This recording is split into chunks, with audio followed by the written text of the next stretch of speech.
I forgot you can't hear me. Maybe you can hear me now. Elevator music is lo-fi. No, it's not. Mousy. It is not. Mousy.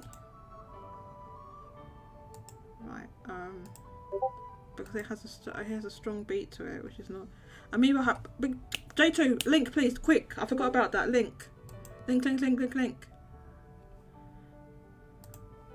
Okay, so everybody, here's the link to the show.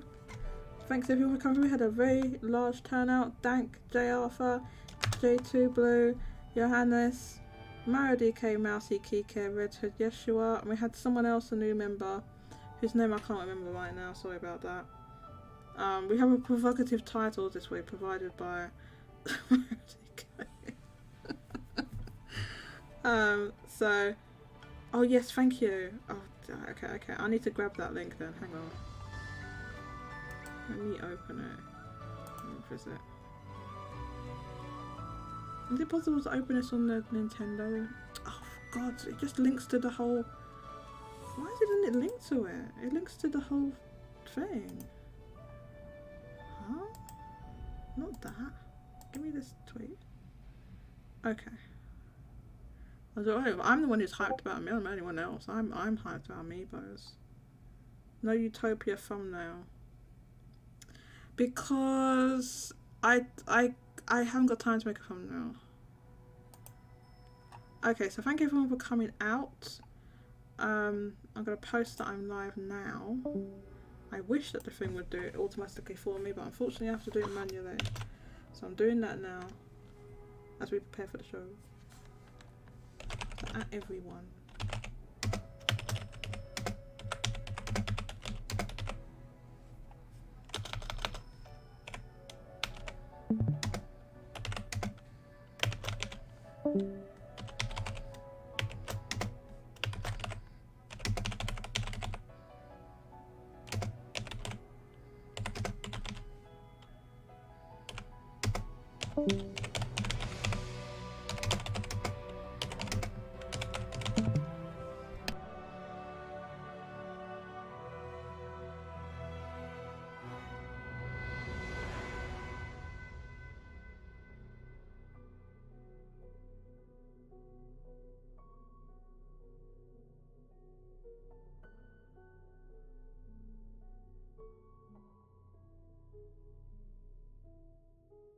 Okay, and then I'm going to tweet it out.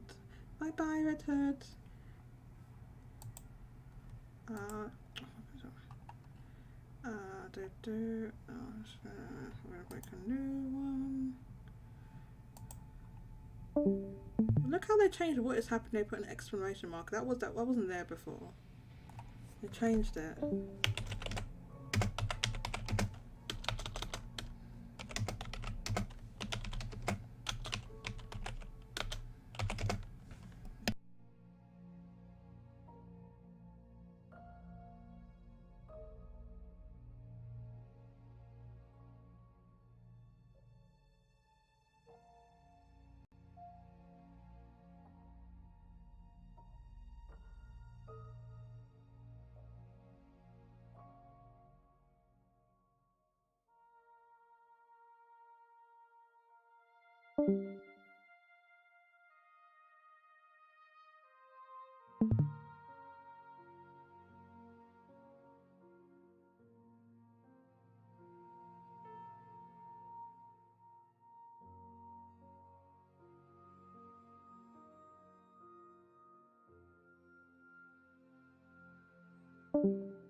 Okay, let's do a level check.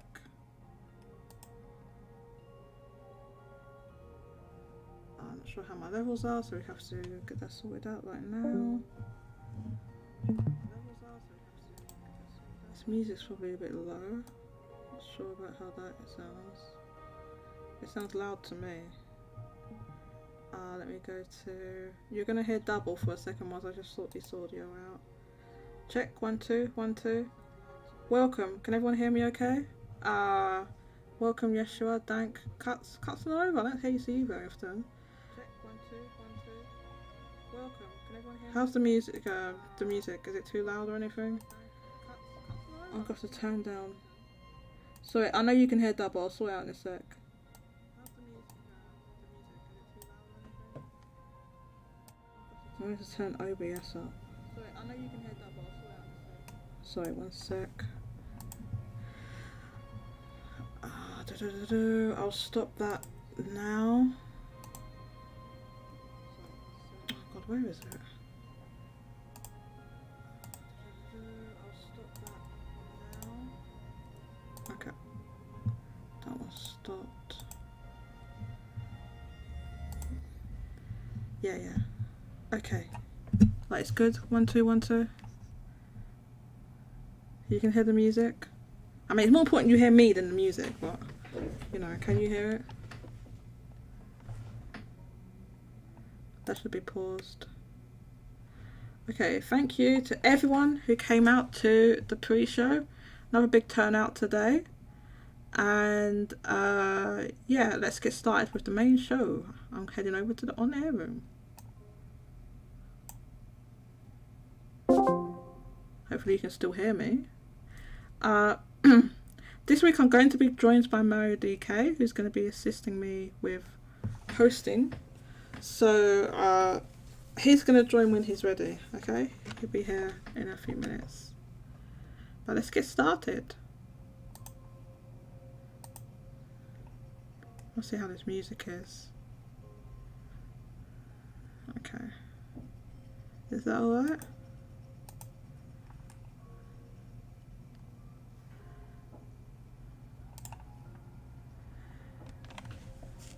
Let's get started with the show. Welcome everybody. Oh, spoiler alert! You've seen the bottom of the chart. Oh no!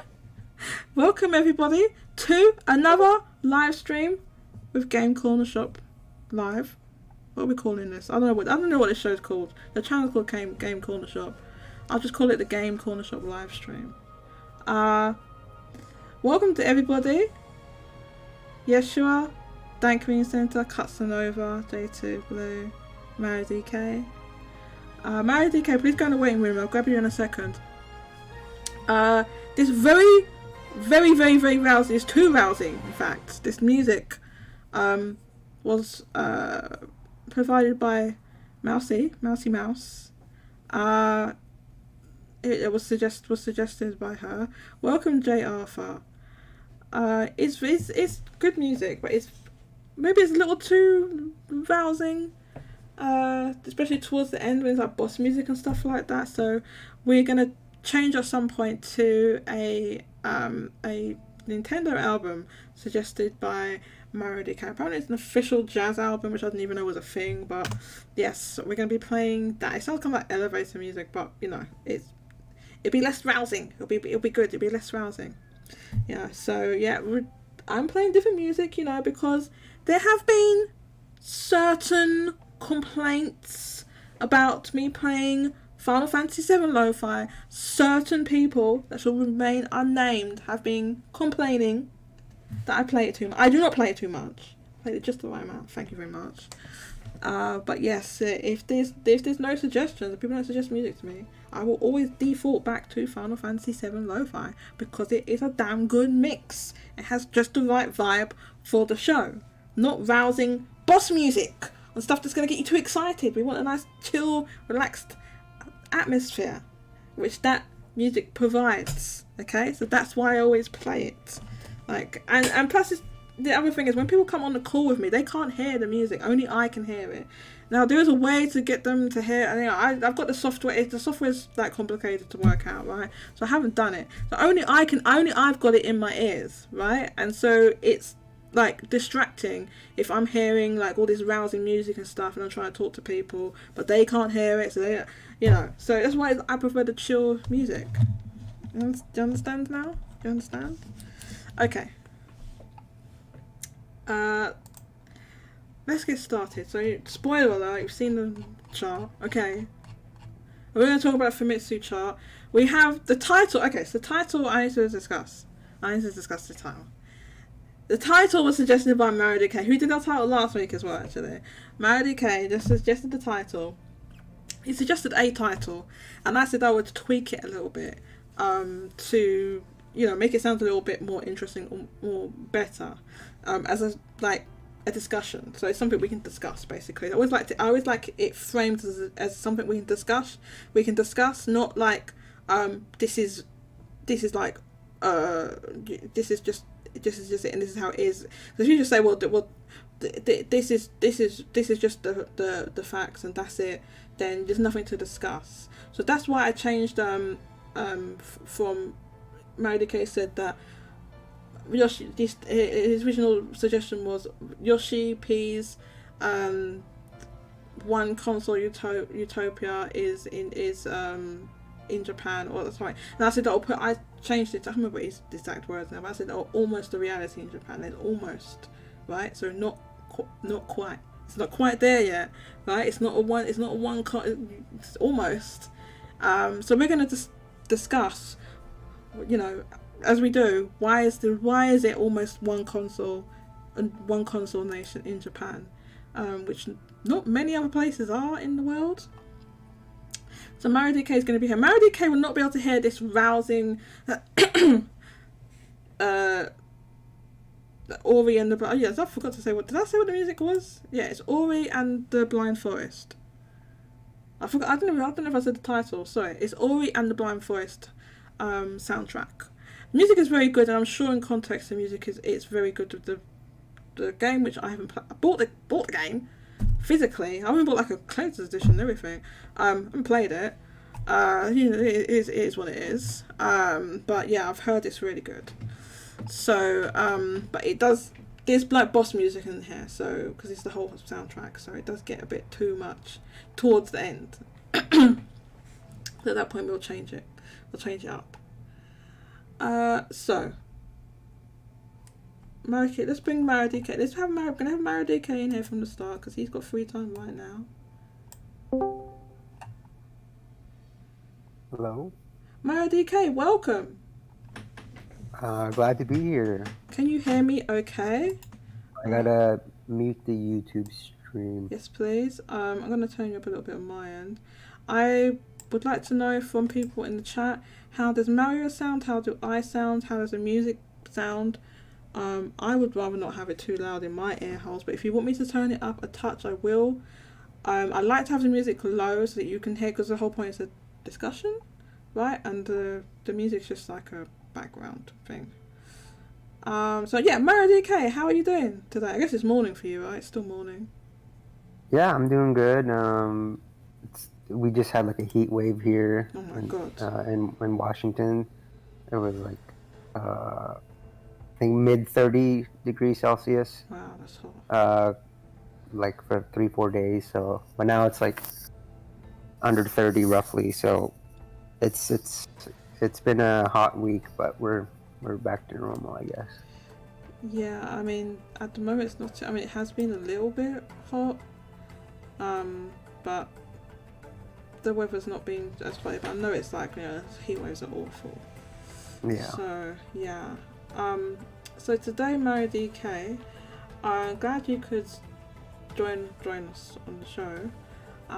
Basically, I wanted to kind of go into a discussion about some story that something Yoshi-P said, which I think he kind of said off the cuff, but nevertheless, you know, even though he said it off the cuff, and I don't know if he was being entirely serious, it's still a good discussion point anyway. We can just, you know, bounce off that and discuss it anyway. So we'll do that. And, you know, we have the Famitsu surprise. We've got the Famitsu sales, which I thought wouldn't be this week because of the Obon holiday, but apparently it started on Friday, so they could get the, you know, we could get this week. We just won't get it next week, I guess. So, so yeah, so we've got the Famitsu to discuss and a couple other smaller things that we'll get into. Anyone that wants to join in the discussion, we'll bring you in probably maybe just under that, maybe 30 minutes, 45 minutes from now. We're just going to discuss the Famitsu sales, and then we'll bring anybody that wants to come into the show. There's normally a bot that posts, or there was supposed to be a bot that posts the link in the in the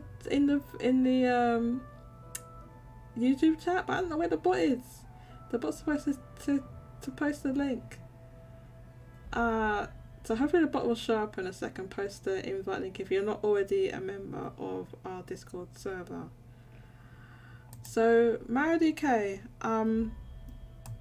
we got the Famitsu sales. There's a little bit of surprise on my end. I don't know if you were surprised. I was. I was expecting nothing, so this is a pleasant surprise. Yeah, I wasn't prepared at all. When the sales dropped, I was like busy, otherwise engaged, and I didn't realise until like an hour later. I was like, oh snap, they did drop the sales. So yeah, it's good because we have the opportunity to talk about it, and I think it's a good point of discussion. So yeah, so let's get into the top 10 software sales and hardware. Pikmin 4 stayed at the top, Mario DK, and it's interesting numbers this week. It sold 69.9 thousand, for a total of 666,000. You could make that up. Double of numbers. So yeah, Pikmin 4 has been a smash hit in Japan. At least we don't know the worldwide numbers, but I suspect even without having those numbers, which we won't get from Nintendo because they only tell us if it's like over a certain amount, or then we got to wait to the next one. Not the fact we just had a financial report, but that was for last quarter. We got to wait for the next financial report to hear what this game sold. But nevertheless, this is still going to be the best-selling Pikmin game ever, which is not really a high bar because they didn't sell a lot in the first place, because they were released on not great platforms in terms of sales. So that's stayed at number 1. I believe is it the third or fourth week it's been at the top? I think so. I had it on Niche Barrier. I don't know. It doesn't say how many weeks it's been. No, I think you have to like look through the different posts. Anyway, remains at number 1. So couldn't be dethroned. Don't think it's going to be dethroned until Armored Core 6. So it's going to stay there. Number 2. Yeah, I think this is the fourth week. Fourth week. So like a month at the top. Armored Core 6 releases next week. We get the sales in a couple of weeks, so we'll see in a couple of weeks. Is it 6? It's 6 and not 5, isn't it? Armored Core 6. I expect that to dethrone Pikmin 4, but that's there really is nothing else. I don't think between now and then, nothing I can think of anyway, that would be so enough to knock it from the top spot. I think Chris even said like this coming week there's basically, I think he said there's 0 new releases. It's probably something, but probably not. Yeah, I'm sure there's some small title, but in terms of anything that would chart in like the top 10. And to clarify for people who don't know what Chris is a forum member at Install Base forum. For people like who's Chris, so that's it's just a seasoned Install Base member who posts a lot of stuff on Install Base forum. So number 2, Mario Kart 8 Deluxe, 16,000. I should say, because of the holiday, everything's inflated. If you speak like 16,000, yeah, it's because it's the holiday in Japan. I think basically everything has gone up, apart from a couple of games or something. Like nearly everything went up, right? I think so. Outside of Pikmin and Splatoon 3. Everything else.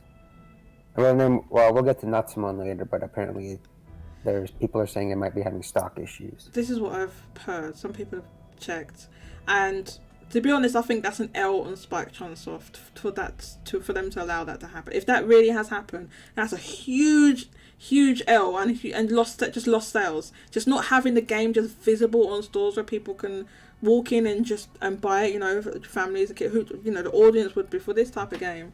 Not having it visible in store shelves is an L, and it will affect sales because then people are more likely to want to. That's a game people are going to pick up physically.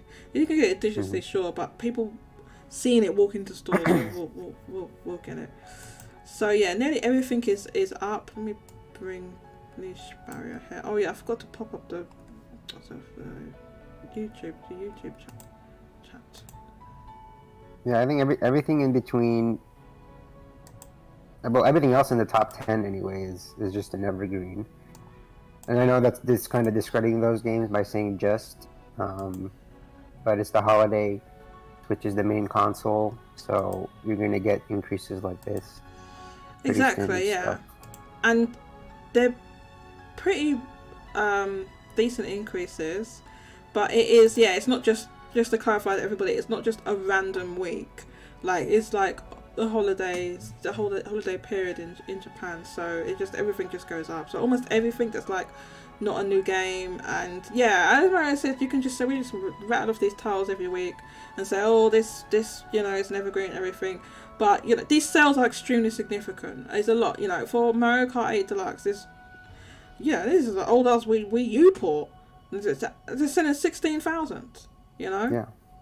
This game's been out for 10 years or something.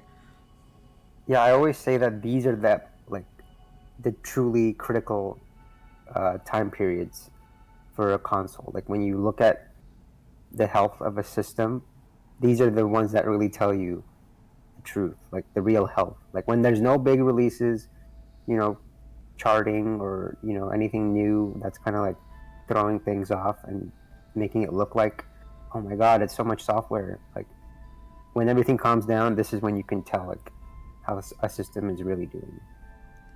Right, exactly. So, yeah, let's go through these a bit more.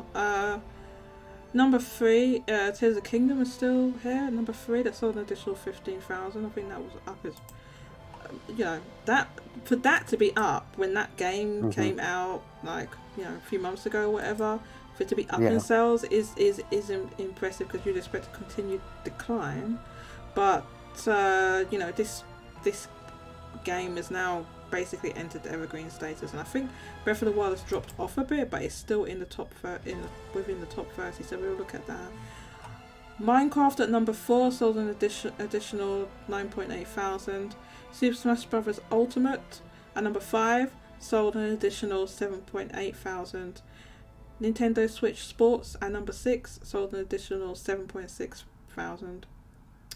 Pokemon Scarlet and Violet, number 7, 7.1 thousand. Splatoon 3 at number 8, that sold 6.7 thousand. And I think we said that's one of the only games that's down. That's an older game. It almost feels like the titles that are up quite a bit, like more than others, are ones that would work well in like tabletop mode. Like, possibly. This might be that people that are going on vacation, because it's like a couple days, almost like a week. Or 1 week is what they call it. So you think like the kids or the family, they grab the Switch and they're in a hotel or wherever they are, because like Smash Bros. Ultimate is up like 29% compared to like Zelda, or you've got like Animal Crossing is only up 16%, but then you got Momotaro up 42%. Of course, it could just be random and statistical stuff. That was just a theory I had. I mean, yeah, that's obviously that's possible. Splatoon is a multiplayer game, but you can't play multiple people on the same console. So you need like 8 to like. You need 8 separate Switches with the game to replicate it in local. To replicate it locally, yes. Yeah. And I'm sure people do get together and do that. But yeah, there's not like you can't play it split screen. Yeah. Like families are not going to be doing that. No, I don't think. I think it'd be like, I don't know, that good split screen. I know there was like some 2-player mode or local thing that was on the original Splatoon on the Wii U, but I think one It was- person used the gamepad. Yeah. So that's how they pulled it off. Because otherwise, it's Mhm. it's quite challenging to have a game like that to be, because there's so much going on around you. Unlike with Mario Kart, you need to be looking like mainly ahead.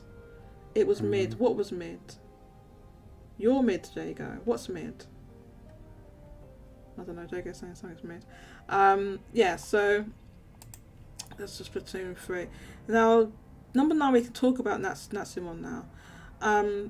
This sold an additional 6.1 thousand. Now, what's kind of emerged, because this game has dropped quite a lot. Jodie casually forgetting what she's talking about again. How am I forgetting what I'm talking about? I'm talking about the sales, Jago. Because last week I had a really good hold. Right? Yeah, last week had a good hold, and for it to drop so much now, when this is the peak, literally this game is about summer holiday, and this is the peak time for it to be selling. So for it to have this significant of drop, which you would expect normally you'd expect a drop, right, for a game in its third week, there's a new IP, etc, etc. But because of the nature of this game and the time period that it's being released in, and the holiday in Japan, you would expect this game to have held better, if not increased. Now the fact it hasn't, some people have looked at various retailers in Japan, the online store, and multiple people I can't verify this, but multiple people said that this game has gone out of stock in a number of retailers. So you've heard about this too, right, Mario DK? Yeah, Chris was saying that. Yeah, so if that has occurred, as I said before, that is an L, right? Because Chunsoft should have made sure there was enough units to cover them over the holiday period, to continue into the holiday period. And it's a shame because, like I said before, this is a game that people are going to see this sort of game they see on the shelves and want to buy it. There's going to be people that see the game that maybe were kids when the Boku games came out. That must have been like 20 years ago, right? So people would be old enough to have kids by now. Yeah. So they would be parents now. That that looks like Rui's play. It looks like that. Let's buy that for their kids. But the shortage means that this rumored shortage. I can't confirm it. This is what people are saying. Yeah, it's an L because it's going to affect the sales of a game like this that I think more people are going to buy physically than digitally. Especially with the Switch eShop the way it is a total mess. It's not easy to find stuff on there. The newer games is kind of easier because they're at the top and they might be highlighted or whatever in the new releases section or something like that. But it's not easy to find stuff on the eShop. So, they kind of needed that to go through. Now I hope that there will be additional shipments and this game will be a success, because I think I think the developer they wanted to make a Boku game. That's what they wanted to make. That's what they've wanted to make all these years, and they you can tell because of what they've made with there was the Friday Monsters game on the 3DS, which is now effectively gone because it was a digital only game, and then there was the Shin-Chan game from was it last year, a couple of years ago. I've been 3 years ago. 3 years ago, and that sold well. Yeah. But again, it was in the Boku style, but that was Shin-Chan. It was a really popular character. Yeah, it had help from the brand power. The brand power of Shin-Chan, and it sold over 100,000, I think, physically. Which this game is not anywhere near that, but so it's kind of an L. There's a couple of comments in the Discord live chat that I'm going to pick up on. I'm going to ignore these ones about Jago saying things in mid and I'm forgetting about. I know I was talking about Splatoon 1. Yes, about the split screen mode in Splatoon 1. That's what I said. That's what we was talking about. And then you had one person on the gamepad. And Vinnie Mac says, whoa, Spike, Chunsoft does not have an L because of their game is popular, more popular than they initially planned. I was not saying they didn't plan well, that's why it's an L. Vinnie Mac, they didn't plan what they should have realised. Oh, wait, we're releasing this game in the summer holidays. We need to make sure there's enough copies on shelves because people are going to be out, families are going to be out, they're going to see the game. We need to have enough physically on the shelves. That's why it's an L. You know? I would say it's more like a lowercase W instead of like the capital W it could have been. Okay, yeah. I mean, it's kind of, yeah. If it really has sold out, then it's very successful and it has overperformed. But you know, I feel like it would have been better if the game had been slightly overshipped than undershipped. Slightly overshipped would have been better than being undershipped, in my opinion. Well, they did. The game released like 2 weeks before this holiday, so hopefully that gives them enough lead time to get some copies out this week. Because I think the holiday still continues into this week. Yeah. I think it might be over, but I think the first day was a Friday of last week, so we'll see how much it falls next week. Yeah, it'll be over the week. This week, obviously, it's still this weekend. So, yeah, no, I think Vinnie Mac, I kind of a bit disagree with you because of, you know, I think Spike Chunsoft should have thought it. I don't know, in my opinion, anyway. Should have thought it through a bit more about. Sorry, pardon me. Releasing the game is Mario Case said it came out 2 weeks ago, so to plan enough and have the I don't know how everything works in Japan, but I'm sure because it's a holiday period, there's probably less like people working and deliveries and all this happening anyway. So you know, to make sure that these copies are there and anyway, that's just my opinion. I think they've potentially lost out on sales if this shortage is what's going on. So, it's not an L on the level of Square Enix. No, it's not. No, it's not that. We're gonna talk about Square Enix later. I've got time. We're talking about them. Okay. Number 10, Mario Party Superstars, 5.9 thousand. There was only a couple of new releases that charted this week, I believe. We're going to talk about those now, because one of them is some Otome game that I don't know what it is. I'll be honest with this. I don't know what this is. Never heard of it. It's an Otome. This isn't a new game. I think this is a port of something. Right. Number 19. What does that say, Mario DK? I don't know. Which one? Okay, well, it doesn't. You know what? It doesn't matter what it says. It doesn't matter what this game's called. We're gonna call it Haku or Oki. We're just gonna call it that. It's just an Otome game. It's from Idea Factory, and it doesn't matter what it is. Alright, that sold 3,000 copies. Now, oh no, wait, there's another new game. Sorry, there's somebody on install base, or there's a couple people who like know all of these smaller Otome and other smaller niche titles. Like, yeah. I have no idea when these come out, or they're not on my radar at all. And I think for most people, but it's almost, I don't want to say funny, but it's just like, how do you know about? And they know the whole history. Like, actually, it didn't bomb because blah, blah, blah, like, I don't know. It's Wait, so it sold through. Yeah, it did. Yeah, I'm not speaking to Hakoki in particular, but there's some people on install base who just know everything about. Yeah, no, I've noticed there's people that titles. I'm not someone who's knowledgeable, so I'm not going to pretend like I am. Yeah. But I default to those people that know it, that are in the know. I'm pretty sure this is not it's like a Vita game or something. I don't know. I think it's like a Vita. I could be wrong. Maybe it's not. Maybe it is a completely new game. Yeah, and I forgot there was this puzzle game that came out as well. It's like Magical Girl Puzzle. I don't know what it is. Magical Girl Puzzle Collection. Yeah. Which it hasn't sold through that well. So it's from D3 publisher. Okay, and it's for D3. It hopefully, because it's this sort of game that you buy randomly. It's pretty cheap. It's 4,000 yen. I'm sure that's almost like an impulse buy at that point. Yeah. So I'm sure that this will probably sell it. It'll probably sell through this. To be honest with you, this type of casual type puzzle game like this. Anyway, so the game I wanted to talk about is Hyper Dimension Neptunia Game Maker R Evolution. That is the full title, okay? Alright? That's it? I thought I was going to keep going. We'll just refer to it as Neptunia, as a Neptunia game. This is a Neptunia game. Yeah, what's longer, this or Hakuoki Shinkai or this is actually longer. Expanding Sky Puzzle, whatever the other princess puzzle game was. I believe this one's longer.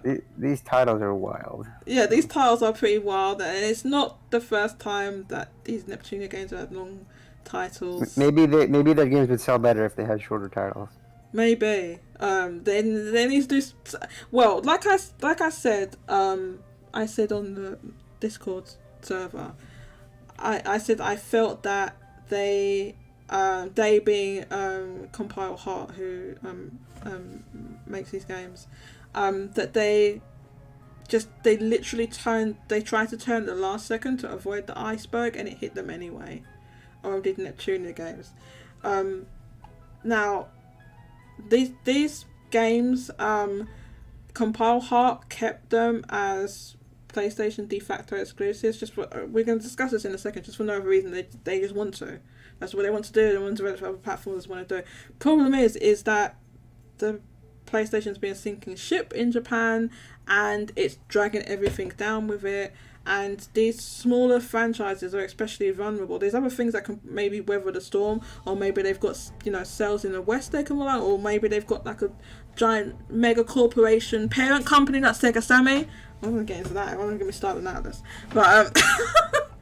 But some of them do not have that, and this was one of the franchises, one of the developers that I feel was especially vulnerable to the decline of PlayStation in Japan.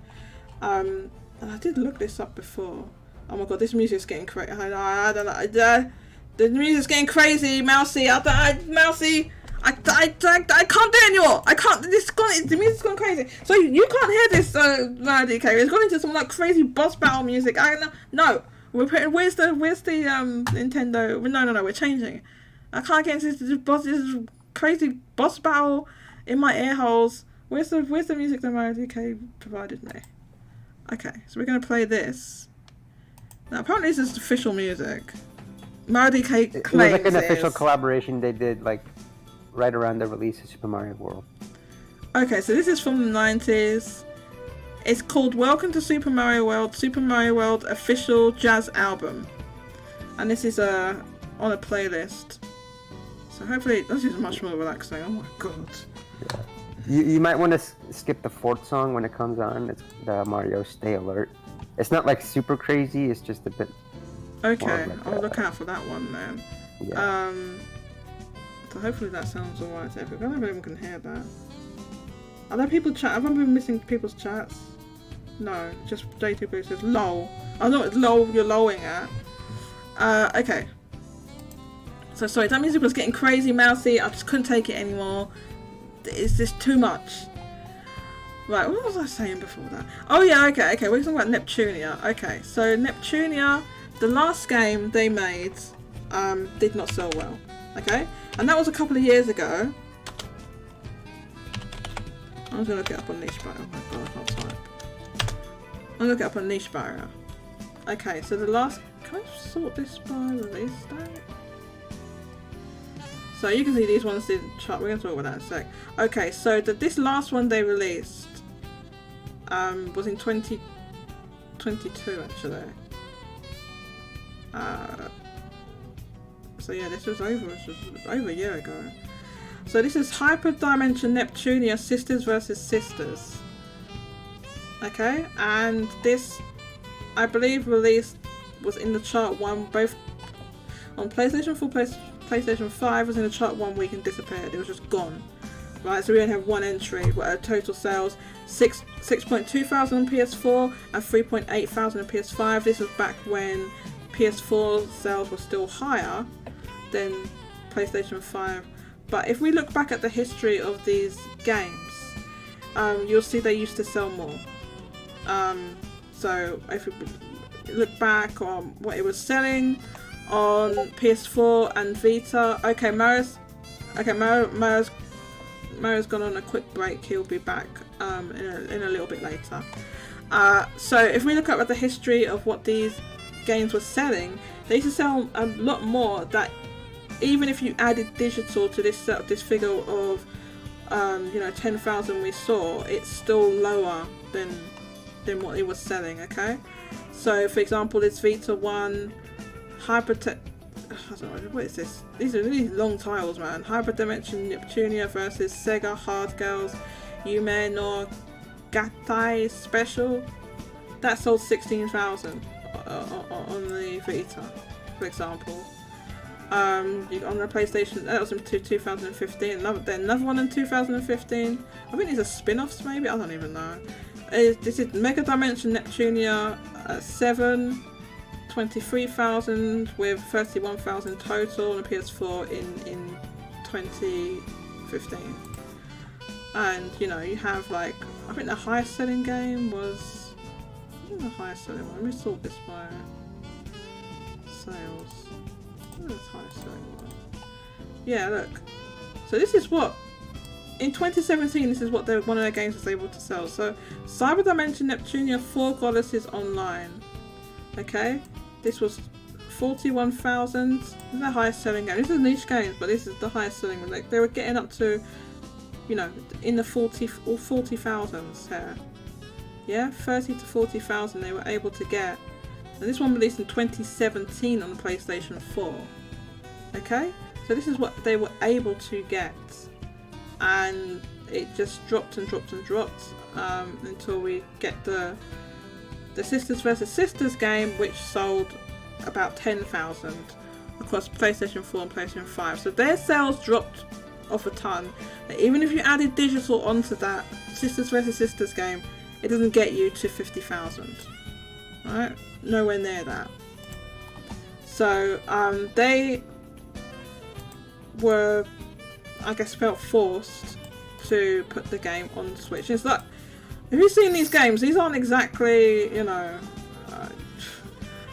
graphical powerhouses or anything like that. It's just a thing. They just didn't want to do it. But they did it. They ported the last game, the Sisters vs Sisters game, and the new game released day and date with the PlayStation versions onto Switch, and it didn't chart. It didn't even chart. Now the PS4 version also didn't chart, and the PS5 version bombed. So you have a situation there where they didn't take the time to try and build an audience on this. They just put everything once, expected people to just go and buy these games. Because they didn't build any type of audience there. It takes time. People don't just automatically go and buy the game on another platform. IDK, welcome back. They don't automatically go and buy the game on another platform. You have to take time to build an audience there. They didn't do that. So not only did the PlayStation sales drop off a cliff, the Switch sales just could not save them at all. So that's why we have a situation now where Hyper Dimension Neptunia Game Maker Art Evolution, yes, I'm saying the full title, right, sold 2,871 copies on the PlayStation 5, also released on PlayStation 4 and Switch, did not chart. So it's the end of the chart here. At the bottom we have Super Mario Maker 2, which sold 1,800, and those games obviously sold less than that because they're not on the chart. Mario DK, welcome back. What do you think about I'm saying the full title. Hyper Dimension Neptunia Game Maker Art Evolution. Mario DK. Well, I've said this before, but it's never a good sign when the highest charting SKU of your game is the PS5 version, because that just shows not only the niche audience of the PS5 was the most interested in your game. And it's the conclusion that should not be drawn is, oh, the Switch audience isn't there, it's not worth it to port it. It's like, the only performance that matters at this point in the game is the Switch performance. So, and then the main trend is obviously that sales have been declining. So for a series that never went past 50,000 lifetime to date, and it just has declined because it refused to, jump ship until the last. Well, it's not even jumping ship. It's not like saying only put it on Switch and don't put it on PlayStation. It's like make a Switch version as well. In addition, they didn't want to do that. yeah, it was like, it's almost like it's like a matter of pride in to have made a Switch version earlier or back then would have been to like either admit defeat or it didn't mesh with their idea of the image of their game and the audience that they perceive the Switch to have, or Nintendo systems. The problem now is they're paying the price. Now they're paying the price. The problem is that what audience that they think is there, like for the PlayStation audience has changed so much. It's not even the same audience it was completely in like 2015, 2017 when they were able to get 50,000 sales that they were getting back, back then on the PlayStation 4. That audience isn't even there anymore. A lot of that audience has gone to Switch, or perhaps they're on mobile, or perhaps they're much less percentage might be on PC. The audience that PlayStation and Sony themselves as a company have been trying to cultivate, it's not an audience of like these niche kind of low budget games. That's not what they have been promoting. Certainly what they've been promoting. It's about certain big budget graphically impressive games that you have a cinematic experience with, or some certain I would say curated art house indie titles. It's mostly it, and we know also there's going to be a bunch of service games soon, but for now that's what PlayStation is. So what may have been going on with the change of leadership, it took time for that stuff to filter through, and the stuff that was being approved and being promoted by Sony has kind of what happened prior to the Jim Ryan era has kind of all like they've worked their way through it all now basically, and it's just all Jim Ryan from here on out, if you see what I mean. So these type of games, there's a ton of these kind of AA lower budget games on Switch. The audience that the Vita doesn't exist anymore. The PSP doesn't exist anymore. They're all on Switch or mobile. That's where they are. They're not on a stationary console playing this style of game anymore. Because it's not younger kids and a younger audience that is buying PlayStation 5. It is not. You're just appealing to an ever shrinking audience, because eventually, the older people get, some of them are going to age out either because of lack of time, or maybe it's just frowned upon socially, so they just get rid of their gaming system. But it's not like, I don't know why some of these Japanese companies view the younger family audience of the Switch as a bad thing, when that's the lifeblood of your system. Basically, yeah, if you want to maintain your franchises, you need to keep bringing new younger people in all the time. When you don't do that, they do age out, and then your audience shrinks. You're not getting you need a new audience. Not saying like little kids, right? But you need something like for example, these Neptunia games. You really need teens playing them. Basically, you need teens coming in and playing them, and then they grow up, they get older with the games. That's what happens. But they're not getting new people really, because of the nature of obviously when Mario DK and I are talking about, we're talking about specifically in Japan, where it's very different to in the West. Okay, and the there's kind of lifestyle and cultural reasons for some of that stuff, and the way PlayStation is in Japan. PlayStation is, I mean, it always has been a both third party console, but it's even more so, I feel. I've said this before, Mario DK, that kind of like the way I've kind of theorize it basically is that because Sony themselves are not making music for the music. I said, why I said music? Because this music is loud in my ear holes, and I was looking for the thing to turn it down. Mm-hmm. So I said music when I meant games. Sorry, not music, games. I need to turn this down a little bit. It's really loud. I can hear it loud. so it's probably loud on the stream. Sorry about that if that's been loud on the stream. What was I going to say now? Oh yeah, right. Because there's not games, the Sony's themselves are trying to develop is for the Japanese audience. They have, and having Japanese, Japanese developed games when they develop in house, right? That they're kind of catering to Japan, the worldwide a little bit, but to Japan, they will have exclusive games that are developed in Japan, but doesn't mean that they are doing it for the Japanese audience in mind, right? Case in point, Final Fantasy 16, right, which they went out of their way to target the West and not Japan at all, right? We've seen the result of that. So yeah, it doesn't mean just because it's Japanese developed that it's going to appeal to Japanese audience, because we had this before when Jim Ryan, every time he does a Famitsu interview or one of these Japanese outlets, they ask him about this and he rattles off Resident Evil and maybe Elden Ring. Okay, that one was successful in Japan, but for the most part, he said, well, these games are developed in Japan. We really care these games are developed in Japan. Okay, but that doesn't mean that's doesn't mean you care about the Japanese market. The mass market, right? You care about the high-end AAA games that you can put in PlayStation's pocket and kind of wave around and be like, look what we have, and Xbox doesn't.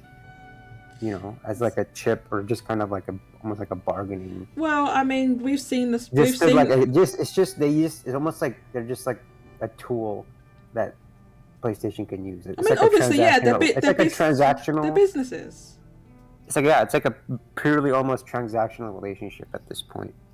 I mean, they're businesses, Mario, DK. I mean, all of the companies. So I would include all of them, right? At the end of the day, so it is transactions for them, but it's then everything else they've done with changing the X and circle buttons, getting rid of the option to switch them, having seemingly all of their support be English only.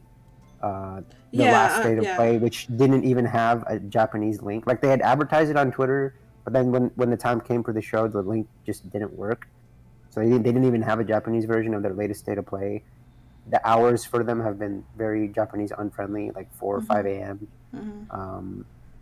There's just, it's clear that they don't care about the Japanese market. No, because PlayStation, they've sacrificed their audience in Japan, their market in Japan, to be successful in the West. Now it has worked. They're extremely successful in the West.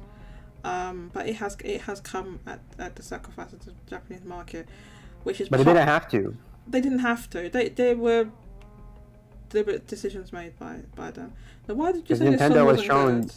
Nintendo's shown that it's possible to be successful everywhere. You said this one's not good? Yeah, you can skip this one. Just go to Thank You, Mario, the next one. It's the 5th song. Is this one bad? It's not bad. It's not a bad song. It's just, it starts off with the underground theme, but then it kind of gets a little bit more rocky. There's kind of a, not shredding guitar solo, but it's a little bit more kind of rock, slightly, just a touch of metal, maybe. Is it? I forget exactly where it starts, but, the drums start going a little harder. It's not like a metal song. At the end, it's not really metal. I can hear guitar. By the end, it gets back to the underground theme. So if you want, you can it's fine. Have it on. Yeah, okay. It's a good song, but yeah, you can just skip to the next one. But yeah, with the recent Sony culture, there's no room for these kind of Neptunia games. I can't imagine a game like this showing up in a state of play. Oh, or a hell showcase. no. Hell no. At least in Nintendo Direct, you might see this in a sizzle reel or a short little headline. This wouldn't be a state of play. Yeah, it's just they don't make any first-party content for Japan anymore, and all that's left is Asobi Studio, and that's great. But they make one game every 3-4 years, and and one of them was VR. Polyphony Digital, which Gran Turismo it did okay. Yeah. It still sells in Japan, but that's not enough really, in my opinion. So yeah, so that's the decline of Neptunia, which I don't know, that franchise could be dead at this point. I do think that article I sent you has a relevant quote, the Metal Gear Solid 4. Okay, we'll look at that in a second. Yeah. So, what I wanted to mention here, the bottom of the chart, we'll see that the game at the bottom, yeah, Super Mario Maker 2 sold 1,812, right? Interestingly, everybody wants to switch back in the chart, and it's still selling. But yeah, so that's the bar of entry to get into the chart, to have a game into the chart, right? You had to sell more than 1,800. You need 1,813 to chart, right? There's only 2 PlayStation 5 games in this entire chart. One which is bombed, which is going to be gone next week, and we have Final Fantasy 16, which we mentioned that a little bit. I didn't mention this actually. That there was a small increase, like a small bump. It actually had the smallest increase. Well, technically, Breath of the Wild was flat, but if you look at all of the titles and the percentage increases, it was one of the lowest. It only increased 6%. So this game, Final Fantasy 16, increased by 6% actually. So it also benefited from the Oblong bump. Went up by 6%, so it sold 3,159 this week. And I think you asked on install base, is this all the holiday? But in my opinion, I think it is, and I think because like there was no other game, a PlayStation game, that could have gotten a bump. Now you'd think something would get bumped up from that. What we can't, some stuff that's just outside the chart, maybe that get bumped back into the chart. Maybe Street Fighter 6, but not even that came back into the chart. So no, it's too far split now between the 2 SKUs. Yeah. So maybe in total it might be around 3,000. But the issue is that if 16 is only increasing 6%, there's not much hope for any other title. Right, and given how relatively, I mean, it's only been out for 2 months and it's already this low.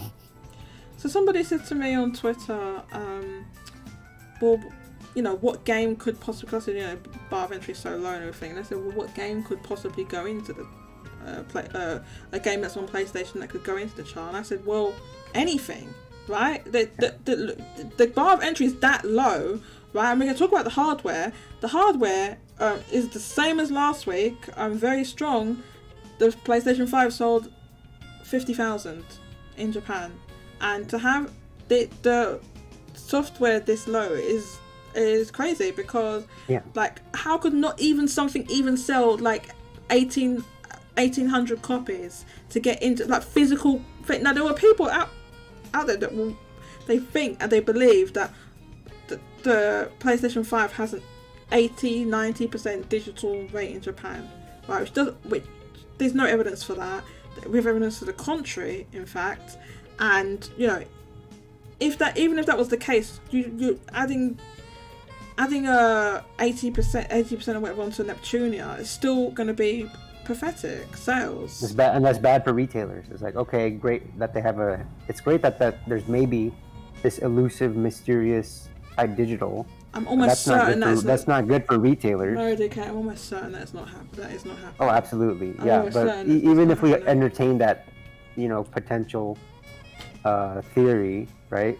The retailers, like, if they would have no reason to continue to stock PS5 software, or if they are, I think in the medium to long term, they're going to cut down on their so yeah, I've been wondering about store space. I've been wondering about that and retailers. Now, if you see inside the stores in Japan, right, the Switch section is obviously huge, right?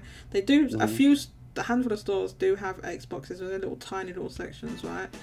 But the PlayStation sections are still sizable with like a whole ton of games. It's like, if this physical sales, which is what we're seeing every week, is hardly anything, how are these PlayStation sections still so big? If developers can have loyalties so can retailers. Not at the point where they're losing money, they wouldn't. Because they would, the floor space is money. So you'd be losing money. It doesn't work like that. I do agree with that. I think some of them, you know, they might be holding out, or they might have been holding out until 16. So I think they might even almost be as, I don't want to say delusional, but kind of like, oh, maybe Armored Core will do it. Maybe Final Fantasy VII Rebirth. You know, maybe the only problem is with that, maybe the next Monster Hunter will rejuvenate the PlayStation player base, because like, I think it's like once you get rid of that floor space, it's very hard to bring it back. The only thing is that Mario DK, a lot of these stores, the electronic stores, they don't only sell like games and video games and stuff. They sell all sorts of stuff. So I don't know, the idea of them like thinking, oh, something's gonna. They care about like the bottom line. Like they're chains, you know, chains of stores.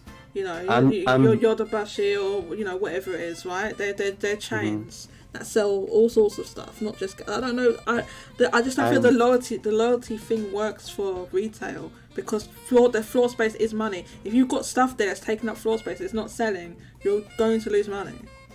I think they're so lucky that certain third parties do not support the Switch, and that the Switch is in its 7th year. And granted, it's still doing really well at this stage in the game, but I'm very curious to see what happens when the next Switch launches, and they're going to need floor space for that.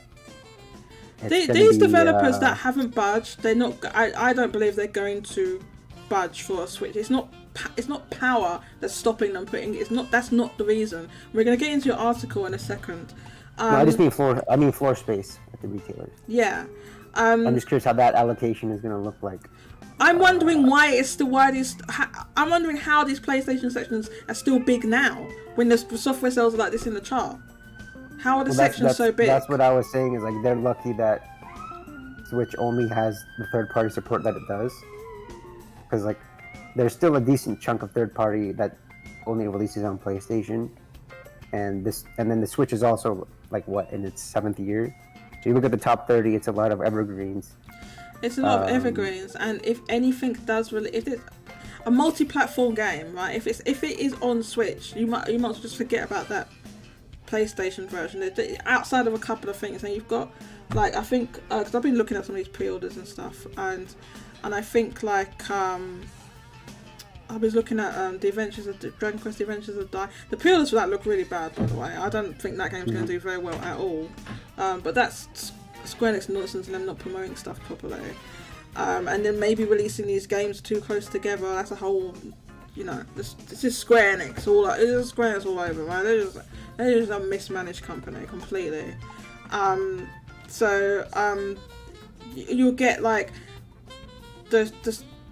even if something used to be like where it was selling a lot on PlayStation, if there's an audience there, that's, you know, an audience that's being built up, it'll be selling 50% or more of the total sales on the Switch version compared to the PS4 and PS5 version. Now that depends on the developer, and like we've seen a case of, you know, these Neptunia games and some other things like Falcom and something like that. They just have not, but they haven't bothered to try and build an audience, because they just assumed that it was just the status quo was gonna stay, and it hasn't. So you know, that's not the case of all games, but if the developer puts an effort, that's what they can achieve.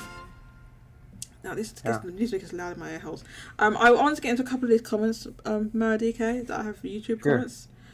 Vinny Mac says, this is the classic 80s 90s sitcom ending right there. Ending card theme, I like it. It is a bit like that, isn't it? Jay Arthur says, some of these stubborn studios, looking at you, Atlas, RGG, would rather extend their life to PS4. Yes, rather extend the life of the PS4 than the Switch version. Yes, which is why Like a Dragon 8 is going to be released on a PS4 in 2024. That is why Metaphor ReFantazio is going to release on a PS4 in 20. The PS4 is going to be dead by the time those games. It's going to be complete. It's going to be DOA. It's almost dead now. It's going to be completely dead by the time those games come out. It's not going to sell anything. But why are they making PlayStation 4 versions? And I heard some people complaining, oh yeah, why are they're making PlayStation 4 versions drop the PS4? My answer to that is because Japan. Because they want, they want the game to sell in Japan. Or they obviously wanted to sell in Japan. Well, you wouldn't make it. You would just drop that PS4 version, like a lot of the Western companies have done. A lot of them are just dropping the PS4. They're not making PS4 versions, for some of these games, right? And you had the odd one of what happened with Jedi Survivor, where they've gone back and they're gonna making a PS4 and Xbox One version. But most of the games don't do that. It's just next gen only, right? So they obviously wanted to sell in Japan. Why you make a PS4 version? Why we had PS4 versions of Resident Evil 4 remake, Resident Evil Village, Street Fighter 6. Why is Capcom putting these brand new games? They're all on the PS4. Why are they making PS4 versions? And what about Sega and Atlas? All their games announced that we know of, all their games, like officially announced games that we know are coming, right, are getting PS4 versions. I don't think they're making anything next gen only at the moment, that we know about anyway. Atlas isn't. I mean, they only just have shown off a PS4 game built from the ground literally up. Only just. And I don't count Soul Hackers 2 because that game looks like a 360 game. They just are. Yeah, but that was their first. They're not really technically savvy, and it was their first Unity game. Yes. That even Persona 3 remake, like that looks not that much better than 5 Royal. So it doesn't. It's the same. It just speaks to their like. But this is the thing. Technical... Atlas, they're not a technically that competent developer, right? People don't like their games because they look good. They like the art style. The art style is really good, but the actual when it comes down to the actual graphics, the actual models, the actual environments in the game, like you just have to look at their wording when they were like, "Oh, coming to all major platforms" for Soul Hackers 2. Yeah, that was. You didn't have to say that. You just have to say. Yeah. You could have just said modern, or just not said anything. You could have said, "Okay, here's the platforms." You don't have to people like every word these companies say matters. Like when people say, "Oh, don't take what Yoshi-P said seriously," or "Don't take this person was just joking," or "It's just don't take it too seriously." Like every single word is like run through multiple PR. Like sections in the company, like it goes multiple eyes look over everything is considered, and if they're not taking it seriously, then it's like that says a lot about how they think about the situation that their company's in. Yeah. We have a comment from Solid Python 2099 on YouTube. Kind of sad looking at how NEP is failing. Compile Heart refused to move over to Switch for so long that people don't even care anymore at this point. It's basically exactly what happened. In my opinion, I agree with you, Solid Python. They literally just left it to the absolute lot. They couldn't have left it any later. The Switch being as old as it is now, releasing the game that this late to make a day and date release, they did it, but nobody cares anymore. I don't view it as sad because for some of these companies they care more about their like pride and image than they do about the long-term health of their franchise. Yes, and it's kind of shocking how rare that is in Japan. It's like I think Hori was slightly swayed over to the dark side by Square with the PS4 version of Dragon Quest XI. Yeah, but I mean, he was almost like infected. Okay, let's just try not to talk over each other. Yeah. He also went with an MMO for 10. Okay, so I don't know if he's always making the best decisions. 10's an MMO. Alright, so I think some of these decisions are him, but Square Enix, yes, because they're the publishing partner. But I don't know about I don't think Hori is that dumb. They did make they made a 3DS. If they hadn't made the 3DS version, it would have been a disaster. But and they made it at launch. They made it in time. So any other company, if it was maybe the Square side or Compile Heart, you know, it would have been way after launch. So it's just kind of, like I said, it's shocking to see how like you look at all the statements and comments, like the Yakuza studio being like, well, which is like a daytime console, and we don't want we're nighttime, like well, it'd be nice. It'd be nights out in Japan, because then the Yakuza games are going to be done so in Japan anyway. Yeah, it'll be like, yeah, it's almost like revelatory when you look at a lot of these comments, and even if people think they're like off the cuff, like you really look at them and you take them for their word, and you'll find out just how they really feel.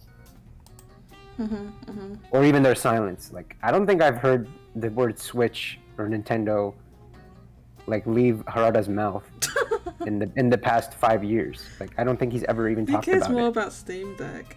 Mario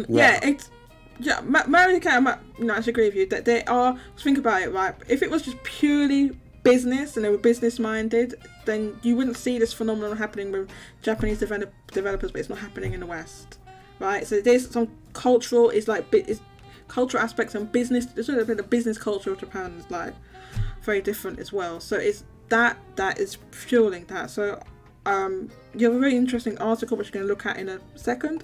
I just want to say a couple more comments. Mousy says, out of my meeting, welcome back, Mousy.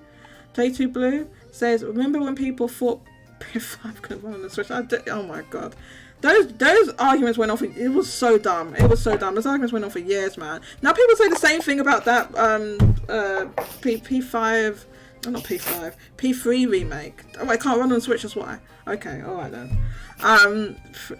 Solid Pie from 2099 conspiracy theory. Some devs are making PlayStation 4 versions of games now, so they're having this easier SKU to port over to next gen Switch. I don't know crazy amount about development, but I'm not sure that's exactly how it works. Luckily, it sounds like we only have a year or so until we see the next Switch. So, I personally, I don't want to comment on like whether or not, you know, I think like third-party support for the next Switch is a very interesting topic, but I'd prefer to wait until we get like that details. First presentation. So. Yeah, we have no details. There's been leaks and rumors and stuff like that, but until we need actual concrete information, basically, and we've had nothing. So yeah. Yeah, we didn't know anything before that first present. Like we didn't know anything about Octopath Traveler or, any other third-party games that were shown off within that first year. So I think we'll have to wait and see. And even for the ones that did show up, like remember Nagoshi, he was on stage and he was like, at Sega, we're gonna bring a lot of our titles to to Switch except mine. I never saw that. Yeah, it was just when the 27 Nagoshi was on there. There was Suda 51, the FIFA soccer guy from EA was there, just kind of talking about the platform.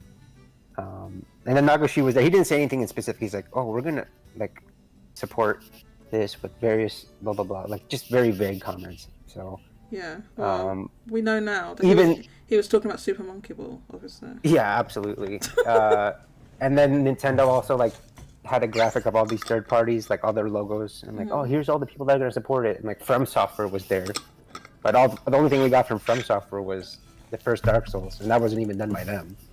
So they didn't port it, no. Yeah. So long story short, we'll see, probably next year, what that looks like. So I don't want to say anything. Yeah, we'd have to wait and see. It'll be interesting, as you said, to follow and how that develops over time. Information we got from that. Mousy says, "Bye, Yoshi." I mean, Naka. His name's not even Nakayoshi either. Who? Nakayoshi? Oh, it's his name up. Bayo. Oh. You just made that name up. Yeah, I don't know where Yoshi's coming from. He means Nagoshi. Nagoshi. Oh, her phone. It's probably autocorrect. It's autocorrect. Yeah. No worries, Mousy. Yeah. It's just so funny. It's not Nagayoshi. Mousie's fine. That's not his name either. Nakayoshi, there you go. I know that was Mary Kay that said that. Yeah. No, I can't. Mousy, you need to not be skiving off work. That's what you need to be doing. Or are you on break now? What phone do you have, Mousy? By the way, what phone do you have? Because why don't you turn off autocorrect? Why don't you just turn it off? Because you make a lot of autocorrect bloopers. Why don't you just turn off autocorrect? I don't know. Some phones, maybe they don't allow it. They do. You can. There's no phone there you can't turn it off. I'm almost certain. Mousy, just turn it off. That's what I would do. Anyway. Do we want to do the hardware now? Yeah, let's quickly run through that. Very quickly, because I know you've got a couple of things to say. What the? Oh my god, where are the links? I don't have. I'm gonna look at install base. Install base. Okay. So what we have with the hardware, it really annoys me that I can't make this bigger. I can't like do anything with it. Anyway, so yeah, Mario DK, the hardware is almost flat. It's almost the same, not much change. But the hardware was really high anyway, and it's a holiday period, so you would expect it to be high as well. That's the other thing. And I think Mario Kart, I don't know if you agree, but last week the hardware and software was pretty strong. Software was decent as well last week, right? So I think like even in the lead up to the holiday, people are just buying more stuff anyway in the lead up to the holiday, or if the holiday, well, I don't know when the holiday officially was, but I think because that happens with Christmas, where we have in the West, where people already start buying stuff before it's like, you know. Anyway, so the Switch sold 91.7 thousand. If you can hear some music, there's like some live music or something going on there. I don't know what's going on, because it sounds like someone's performing on a goddamn guitar near me. So if you can hear that, I apologise. If the mic, I don't know if the mic's picking that up.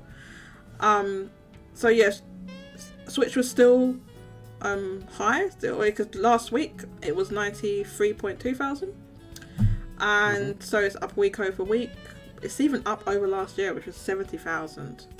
So so it's, you know, obviously it stayed high, but the Switch has the software to back up those hardware sales. So for some people that think that there's a whole bunch of tourists going and buying, or like I said, even if tourists are going to Japan because of the weekend and they're buying software with it, so what difference? Who cares who's buying it at that point? They're going there and they're buying it because the software is selling, the software is increasing. So someone's buying, they're buying the hardware and they're buying the software to go with it. On the other hand, PlayStation 5 is almost completely flat. It's 50. You know what's wild? Mario, they care. You know what's wild? The fact that the PlayStation 5 has a 50k baseline. It's like 45 to 50k baseline at this point, because it's maintained this for a good few weeks now, right? Yeah, it just kind of seems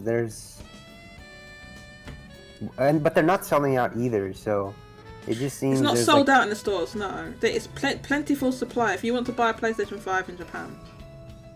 So it's not necessarily like scalping at this point so much as it is because of the yen conversion rate, whatever it's called. Exchange rate. Exchange rate. Yeah, it's I think it's almost like 1.4 right now, and it's been 1.3-ish for like a year. It's more that you can buy them in Japan, and it's almost like $100, if not more, cheaper in terms of US dollars. Much? Yeah, I think I posted them in the Discord a while back. Oh, but, really? like a regular Switch is like roughly $200 in Japan. So and then it's obviously percentage based, right? So for a disc-based PS5, I think it was like $380. So it's less about the supply and more that you could buy these like in bulk in Japan and sell them overseas at less than retail price and still make a profit. But here's the thing, Mario DK. even if we imagine that that's happening, right?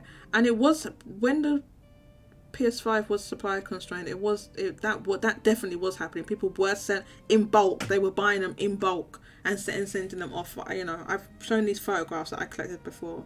The people, they would literally go around to even the stores that restricted you and they needed a card. They would get individual people to use their cards, and they would get a cut of it. And they'd bring all these PS5s in and put them into vans, put them into warehouses, and then ship them off. That definitely was happening, right? Mm-hmm. I don't think it's happening to that degree now because the supply is abundant, right? You can get a PS5 anywhere. You can walk into any store and get. You couldn't do that before. I would say the biggest market is probably China, just because these are all region locked. Not region locked. Yeah, you can play. You don't have to play like approved games only. And any other countries where the relative price of the PS5 is, you know, probably like a year's salary almost, depending on the country. Yeah. Like it's probably less lucrative to send these to like America, even though like you could still probably make a profit selling it for less than MSRP. It's probably bigger in countries like say South America or you know, China, Indonesia. I think someone was saying like Indonesia. There are a lot of Japanese PS5s for sale, so you can sell them closer to what like the relative market can afford, and still make a profit. So that makes sense, Mario DK. And in Japan, nobody's buying them like in the local market, so there's just a whole bunch of them sitting around. So I was going to ask you about that. Now, it's not like they are all sold out in Japan, because you can buy them from you can walk into any store and buy them. You can buy them on Amazon. They're there, right? So some of those places, let's just say for argument's sake, there's some of them they're just a unknown percentage that's been sent to other countries, either being like just exported, like people are buying them individually, or they're doing it en masse or something, right? There's still some that must be getting into people resident in Japan, the Japanese residents' hands, right? There must be some getting to them. Still, it's some because you can just go and get one, right? If you wanted one, there's not like this whole thing there was when it was supply constrained, and it's impossible to find. You could just, if you really wanted it, you can just walk into a store and get one, basically, right? So some must be getting into their hands. So if some are getting into their hands, how is there like almost literally no software? That's the thing that's making sense, Mario DK. Like, so say 50,000 are selling every week, and half of them are going off to other countries, right? I think it's more than half, because let's say that, okay, out of the 50,000, well, actually, let me pull up the numbers for this week. So the total software for PS5 this week was 6,000. So let's be generous and say, like, it was actually 12,000 that Japanese consumers bought. So half of these weekly new PS5 owners bought a game in the holiday week. Sorry, 12,000. You're talking about the games? Yeah. So if you're making like a tie ratio, right? Like, let's say, like, it should be 1. It should be like closer to 1-to-1, you would think, or even close to 3 on average. But let's be, you know, generous to PS5 and say like a 0.5 tie ratio. So 6,000 games this week, 12,000 systems. That's still like 40,000 PS5s unaccounted for. Okay, so you're saying if this, basically you're adding, you're making you're saying 6,000 software sold. You're saying be generous and say that it's like a 50% digital rate, which I don't think it is, but it's just, you're saying it is, and then it's like 12,000 software, right? And then there's one PS5 for every software that's sold, which will give you 12,000 PS5s, with most of them going abroad. Is what you're just theorizing. We're not saying this is true, but you're just theorizing this, right?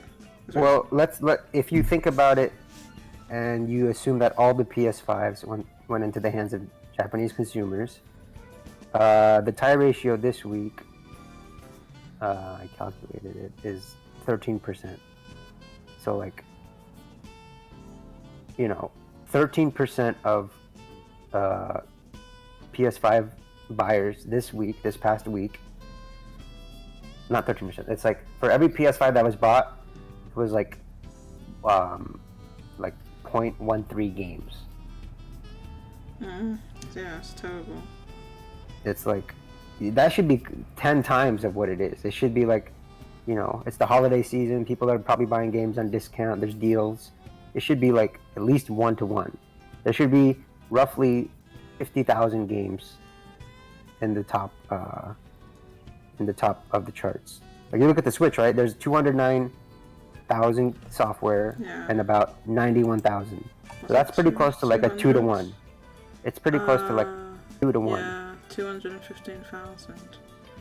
So like for every Switch that was bought, there was at least 2 games bought, right? 209,000 compared to like 91,000 hardware. Yeah, okay. So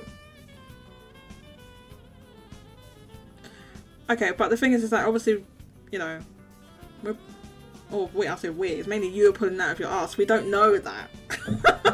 we don't know that. It doesn't make sense for like.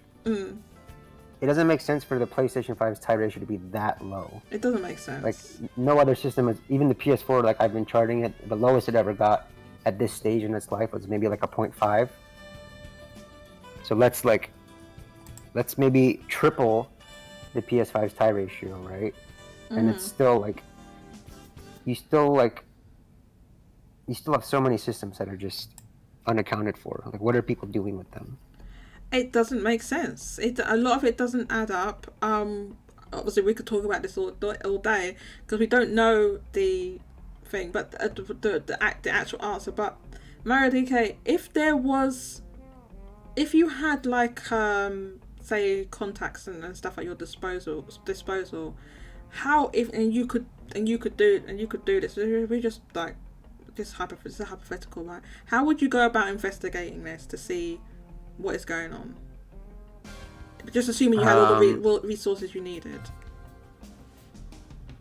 If you could just somehow like find out, like if you were able to inspect exports overseas, and if you find like a large number of PS5s, or if you just were able to track, like I guess this, you know, maybe like the names of the people who are buying these Switches. I mean the PS5s. Like are they Japanese? Are they Chinese? You know, like who? Like what is the what is their address? Like are they in Japan? Like that kind of thing. If you wanted to get super granular about it, because then you'd actually know where they're going. I think the way I would do it, let's just hypothetical, and I could get any information that I wanted. I think I would be looking at like the where these PSN accounts are, where these PSN accounts are being activated, because if 50,000 PS5s are selling and there aren't 50,000 PSN accounts that were either formerly PS4 and transfer, because you can see that. If you transfer from PS4 to PS5, that can be seen with the data that Sony has at their end. If that isn't happening, or they're not, or either they're brand new, like they make a brand new PSN account, and the numbers are not adding up to what it's selling, is probably what I would do. But that's really high level information that you'd have to get from Sony, which they're never going to release. There's no way of knowing that. And they actually just recently stopped revealing their like total PS Plus numbers. Yeah, they did, didn't they? Like straight up, like they don't even, because it was like it's been flat for like the past couple quarters. So, you know, you're not going to find out Japan's numbers from that. So, I think, I mean, really, all we have to do is look at the software, because there's very little reason for somebody buying the hardware to also just pick up software, because they can buy the software digitally, you know, in the country of their choice. Exactly. So I think that's probably what's going on, but there's no way we can get the exact answers. So just to wrap up the where's the thing?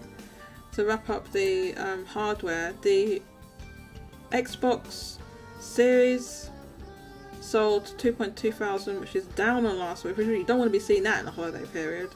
Last week it was 3.2 thousand, this week it's 2.2 thousand, so it's down on last week somehow, even though it's holiday.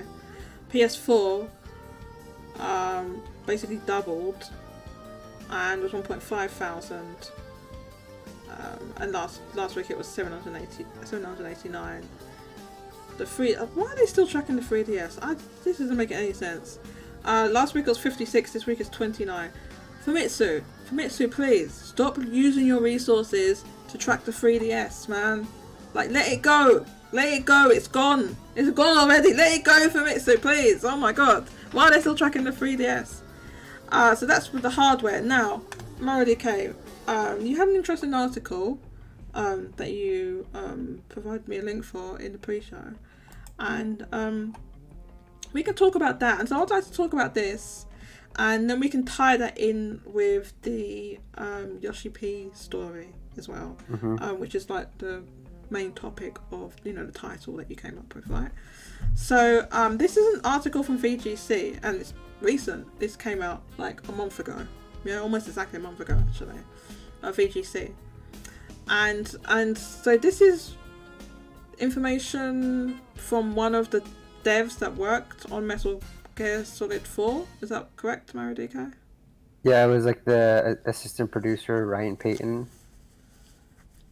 So this is the assistant producer. Anyway, the headline is PS3 exclusive Metal Gear Solid 4 was once running beautifully on Xbox 360. And to clarify this situation, because don't forget these, you know, especially when we talk about Japanese companies and everything like that, I had a certain mindset. Metal Gear Solid 4 was a de facto exclusive, Sony didn't pay to have that game, right? Because they wouldn't be doing this, messing around, trying to get it run on the 360, right? Because it wouldn't have been an option, because they'd been contractually obliged not to do that, right? So this was a de facto exclusive. Konami just decided themselves that they were only putting it on the PS3, and we'll see more about that. The game's assistant producer says the number of discs was an issue. So I'll read a bit of this. At one point during its development, Metal Gear Solid 4 Guns of the Patriots was, quote, running beautifully and smoothly on Xbox 360. That's according to the game's assistant producer, Ryan Payton, who shares the revelation in Stephen L. Kent's book, The Ultimate History of Video Games Volume 2 via Time Extension. Now, I haven't heard of that author or that book, but it sounds interesting. In an interview for the book, Payton claims that there was no exclusive... That's what I just said. I didn't even read this article and I just said that. There was no exclusivity deal to ensure the game was only released on PS3, and that decision instead came down to the choice of disc format used in Microsoft's console. Alright, so I genuinely did not read this article. That's just me knowing how these Japanese companies think, alright? Payton says that at one point Konami set up a team dedicated to seeing if the game could be ported to the Xbox 360. Quote, despite how downtrodden my colleagues were with developing on PS3, and I think basically referring to the cell architecture and everything, how that was difficult to develop on, right? And probably the early sales. The early sales of the PS3 were not great because it was just $599. It was grossly overpriced. It's the reason. It's the main reason, right? Most of them were still hardcore Sony fans and were not in favour of spending resources on such a test, Payton explains in the book. They believed Metal Gear Solid 4 would look and run terribly on Microsoft's older and inferior hardware, because the 360 released a year before the PS3, right? One fateful day, the Konami R&D team hosted a meeting where we got to see the fruits of their labour. Metal Gear Solid 4 running beautifully and smoothly on an Xbox 360. According to Payton, although the port was possible on a technical level, it wasn't practical on a physical level. Because PS3 games came on a BD-ROM. Is that blue? What is a BD-ROM? Blu-ray disc. Blu-ray disc ROM. Okay, I guess they used to call it that. Blu-ray disc ROM, which could hold a disc which could hold up to 54 gigabytes of storage. And Xbox 360 games came on DVD-ROM discs, which could only hold up to 8.3 gigabytes. Bringing Metal Gear Solid 4 to Xbox 360 would have required putting the game on numerous discs, something that Konami wasn't willing to do. Not that they couldn't do it, they just weren't willing. It might have been impractical, but it doesn't mean they couldn't do it. It would have been on multiple discs. I forget that. I guess when this came out, people's internet wasn't as strong, so although it was digital, people wouldn't be downloading a giant game like that, right? This was backed up at the time by Sony's Jack Tretton, who once stated, Metal Gear Solid 4 is not only exclusive on PS3, it's only possible on PS3 in part thanks to Blu-ray. And this kind of mirrors what happened obviously with Squaresoft and Final Fantasy back in the day, with the Nintendo was set with Final Fantasy 7. Nintendo was sticking with the cartridges, which couldn't hold as much storage as a CD, which is what PlayStation went with what Sony went with for PlayStation. And yeah, so that's obviously a practicality, but it couldn't necessarily. It wasn't necessarily insurmountable. They just didn't want to take the extra step to it partly because of their kind of their ideologies and stuff, right? Konami announced last month that a remake of Metal Gear Solid 3 titled Metal Gear Solid. What's this triangle again? Is it Delta? Delta. I mean, the rest of the article just talks about the collection, so. Oh, it's just the collection. Okay, there's so not too much relevant. the only thing that's kind of relevant and significant is that Metal Gear Solid 3 the remake. No, it's not the remake.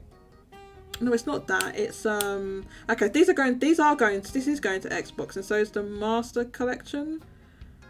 Well, yeah, there's like a Volume 1, and then there was a rumor that Volume 2 will actually contain Metal Gear Solid 4 and 5. Oh, yeah, that makes sense. But for a long time, people were like, well, it was developed for the PS3, down to the, it was super optimized for the PS3, so there's no way they could port it to modern systems. Oh my god. But then this... That's the dumbest thing I've ever heard in my life. Yeah, but then this report came out, and it was like, well, actually it was running on 360 pretty well, so, they might have a 360 build that lying around that they could use that to port over, or the PS3 version. Hard to say, but no, yeah, that's why I had pulled this article up, because it actually came out 2 months ago, and the main thing people got from it was oh, it's running on 360, but I was reading through it, and that quote about how even though the devs were downtrodden and not so gung-ho about developing for PS3, because one, it was a nightmare to develop for, and two, PS3 early sales were pretty bad. They were still huge Sony fans. The guy said it himself, Sony fans. Mm-hmm. And I think that applies to a lot of developers over the years, Team Ninja, Harada, maybe even the Compile Heart people or Falcom, probably some of the teams at Atlas, Nagashi, the Yakuza team. And then it kind of all started to click for me. Nothing here was a revelation, but just to hear from the mouth of this, obviously this Western guy working as a producer in Japan, he just said they were just huge Sony fans. It didn't matter that the PS3 wasn't doing well and it was hard to develop for. And then they were oh, it's not going to be good on 360. It's gonna ruin our vision. It's gonna compromise our vision. And then they're oh, it actually is running well.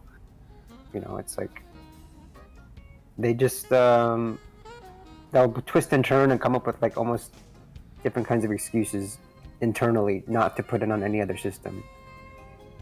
Yeah, I mean, clearly that was an excuse, and it was possible to run it on 360. And sure, there was a different disc format, but it wasn't completely insurmountable. They could have found a way to make that work. It might have done multiple discs. They just didn't want to do multiple discs. They could have done it, but they didn't want to, right? So so this kind of there's this kind of loyalty, also like culture with some of these Japanese developers that leads to the situation that you don't see this as much with the Western developers, just because even the way the games are developed and stuff like that is kind of different. The development environments is a little bit different. The way the actual companies are structured and the management and everything is structured is a bit different in the West than it is in Japan. So that kind of culture does lead to a situation where you do have a Falcom not wanting to. I mean, clearly the games weren't switched, not because it wasn't possible. They didn't have people put on me. Oh, they didn't have money. They can't run on Switch and all sorts of things that I heard. And lo and behold, how are they doing it now then? We told before they couldn't run on Switch. There was no money. They didn't have the money. They were too small. They didn't have any money to do it. Well, how were they doing it on multiple platforms back before? Because they used to put it was be on Vita, on PS3, on PS4 all at the same time. They were doing that. Well, how are they doing that? So it's because it was Sony and they wanted to. Because they wanted to. The real reason is because that's what they want to do, right? Which is fine. If that's what they want to do, that's fine. Like, nobody's saying they can't do that.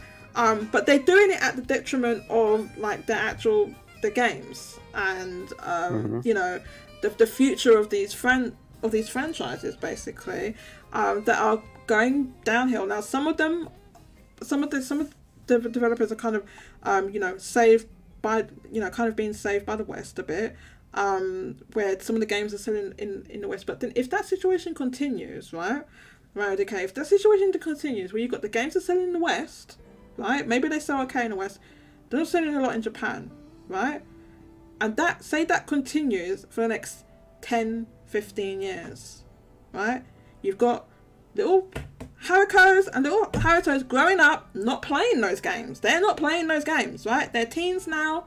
They're not playing those games. They don't have a PlayStation 5, right? Mm-hmm. Some of those little Harikos and little Harutos are going to be game developers. They're going to be programmers. They're going to be artists, right? Most people that want to work in the games industry, they want to work on games that they personally like themselves, and franchises and games and companies they personally like. Where are they going to end up wanting to work? Mario DK. Where are they going to work? Where are the Capcoms of the world and everything going to recruit their developers from? What's going to happen there in the long term? Because it's one of these things that is game development. You can outsource and stuff like that, but it's kind of difficult where you're like, okay, so we're making Japanese games, but okay, we're going to outsource these Japanese games now. They're not selling in Japan. Who are they making the games for at that point? For themselves. For themselves, but they're not going to be selling in Japan, and it's kind of a more tricky thing to outsource because of some. When it comes to developing, they need people with like some certain technical abilities and stuff like that. Some things are easier to outsource to and other countries. Manufacturing is an easy one because the bar of entry to do that's kind of low to be that. Another one that's done is sometimes you see a lot artists, right? Because you can just have a natural talent to be an artist, and it costs almost nothing. You can just do art. You can just do it. That stuff's outsourced, right? Yeah. But when it comes to stuff, a lot of Korean animation studios. Yeah. So that happens because you just have people. They can just draw. They can just do it, right? You don't need some. Obviously, people go to art school and stuff like that. You don't. Some people just have a natural talent. They can just do it, and you can just. And there's enough people that can do that you can outsource it, and you get a load of people in other things. When it comes to like programming and the game development, it's a little bit different. It's not as easy to do that, right? In my opinion. Because there's a lot more collaboration from programming to art to game design that requires a lot of collaboration. So, and then there's like a lot of pride in like, oh, we developed it in Japan, and like you had a lot of Capcom had a lot of Western divisions, and Square Enix used to have Western divisions, and they all closed because they just couldn't make it work. They couldn't make it work, exactly. So I do want to speak about that quote because it's not necessarily that there was a lot of hardcore Sony fans that surprises me. It's actually the second part where it says they were not in favor of spending resources on such a test. So not only are they like, oh, we're gonna make it on PS3 because they're PS3 fans. Like, they didn't even want to test it out. They didn't even want to find out if it could run on the 360. so here's Almost the like thing. they were like they had a fear that it would run well and it would like deconfirm their beliefs. But they did it. So like better the I don't know if it's better the devil you know or don't know, but it's like they would rather keep that belief and not have the facts and like the results prove them wrong, and just be like, yeah, it's not gonna run well. We don't want to waste money on a test. We're gonna make it just for PS3. It's like that's how deep it goes. It's like I'm sure in Atlas, it's like, oh, we're not gonna even test it on the Switch for Persona 3 Remake. It's just not gonna run well. There's no way. We're not gonna waste money. They Atlas are very, very, very deeply ingrained and stubborn there, and you know, Atlas, I said this before, you know, they've gone bankrupt before. They're bankrolled by Sega Sammy. That's the only reason why they're able to kind of get away with it. But their sales are just gonna decline. Like I would not be surprised if the Yakuza team has like I doubt they've even done a single test on whether or not like their old PS3 games could run on the Switch. They haven't, of course not. But they tell themselves, oh, there's no way. It just, and then maybe they did do a test and they're like, oh crap. Whatever. Just make up some stuff about nighttime, daytime. You know, and that quote that they gave is probably closer to reality because it's like, well, we can't give the hardware excuse, so it's about audience and the install base and you know, nighttime, daytime stuff. So when was that quote made? It was last year, right? When Nagoshi. It might even been this year. No, maybe it was before. It was before Nagoshi left, wasn't it? Or no? It was after. Oh, was it after? That's what made it worse because people were like, "Oh, now that Nagoshi's gone, maybe there's hope for Yakuza." And then they interviewed him. IGN interviewed him, and it was like, "Yeah, it's just in Japan, Switch is kind of seen as more of a family, kid-friendly console." And then the interviewer was like, "Well, there's like Doom Eternal and GTA and all, Mortal Kombat." And I was like, "Yeah, maybe it's kind of changing, but still, you know, it's kind of like, you know, it's still like a kid console." So Kike reckons it was in 2018. It wasn't that long ago. Maybe they said something else in 2018, but this newer quote Nagoshi was asked about Monkey Ball because they did like that banana whatever. They did like one of the remasters for Switch. I'll be back in 1 second. And then it was on what was that?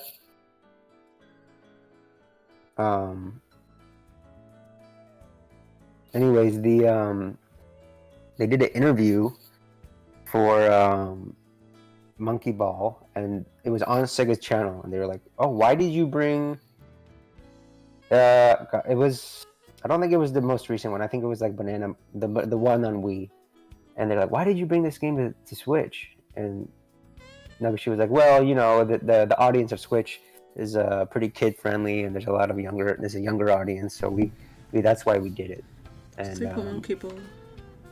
Yeah, it's like nobody asked you about the audience. Like he just brought it up himself. That like kind of had to like, I don't want to say diss the Switch audience, but he had to like put his own thoughts about what he believed the audience is on Switch. And it was the same thing with the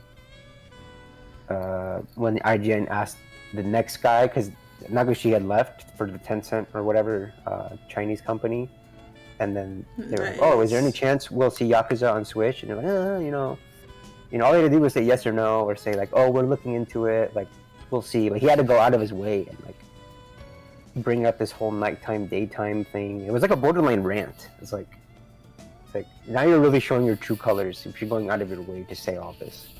So the reason why I asked when that was, when that particular quote happened, was because the PlayStation has collapsed pretty fast, right?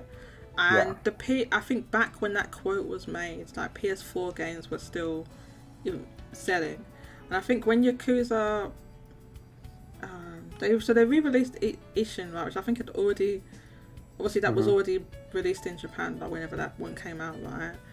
And I think the sales were almost equal on PS4 and PS5. The reason I asked, it's like maybe they thought that the sales would recover once the PlayStation. But I'm thinking this quote is from when the PlayStation 5 was still supply constrained. So, maybe they thought that things would pick up and it would be like back like, PS4, even PS3 days that would happen. It was like late. It was last year at the latest, and it was around the time when they had announced like, 7 and 8 and Gaiden and Ishin, they're coming to PC, it's coming to Xbox, it's coming to Game Pass, and I think that was like the general theme of the interview. Was like, wow, you're really expanding Yakuza, and like, it's doing better now. It's record sales for the franchise. And they were like, yeah, and then IGN was like, you have any plans to like expand it to Switch? I mean, you had those Wii U games, the 1 and 2 HD, and then they're like, yeah, it's That's all they care about. That those two ones didn't do well, and then therefore they're not going to put any future ones as well. That was actually like very early on in the Switch life. They had asked Nagoshi like, why isn't Yakuza on Switch? And I was like, well, we did those 1 and 2 ports, and they didn't do well, so we don't think there's an audience for it. And then flash forward to the Monkey Ball one. It's like, yeah, we brought Monkey Ball because the Switch's audience is for kids. Basically, is what he said.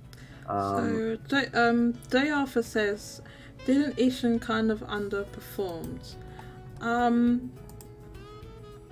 think at the time I said it did okay for being like a remaster. I have to look for Yakuza. God, I can't see on this computer. The latest one.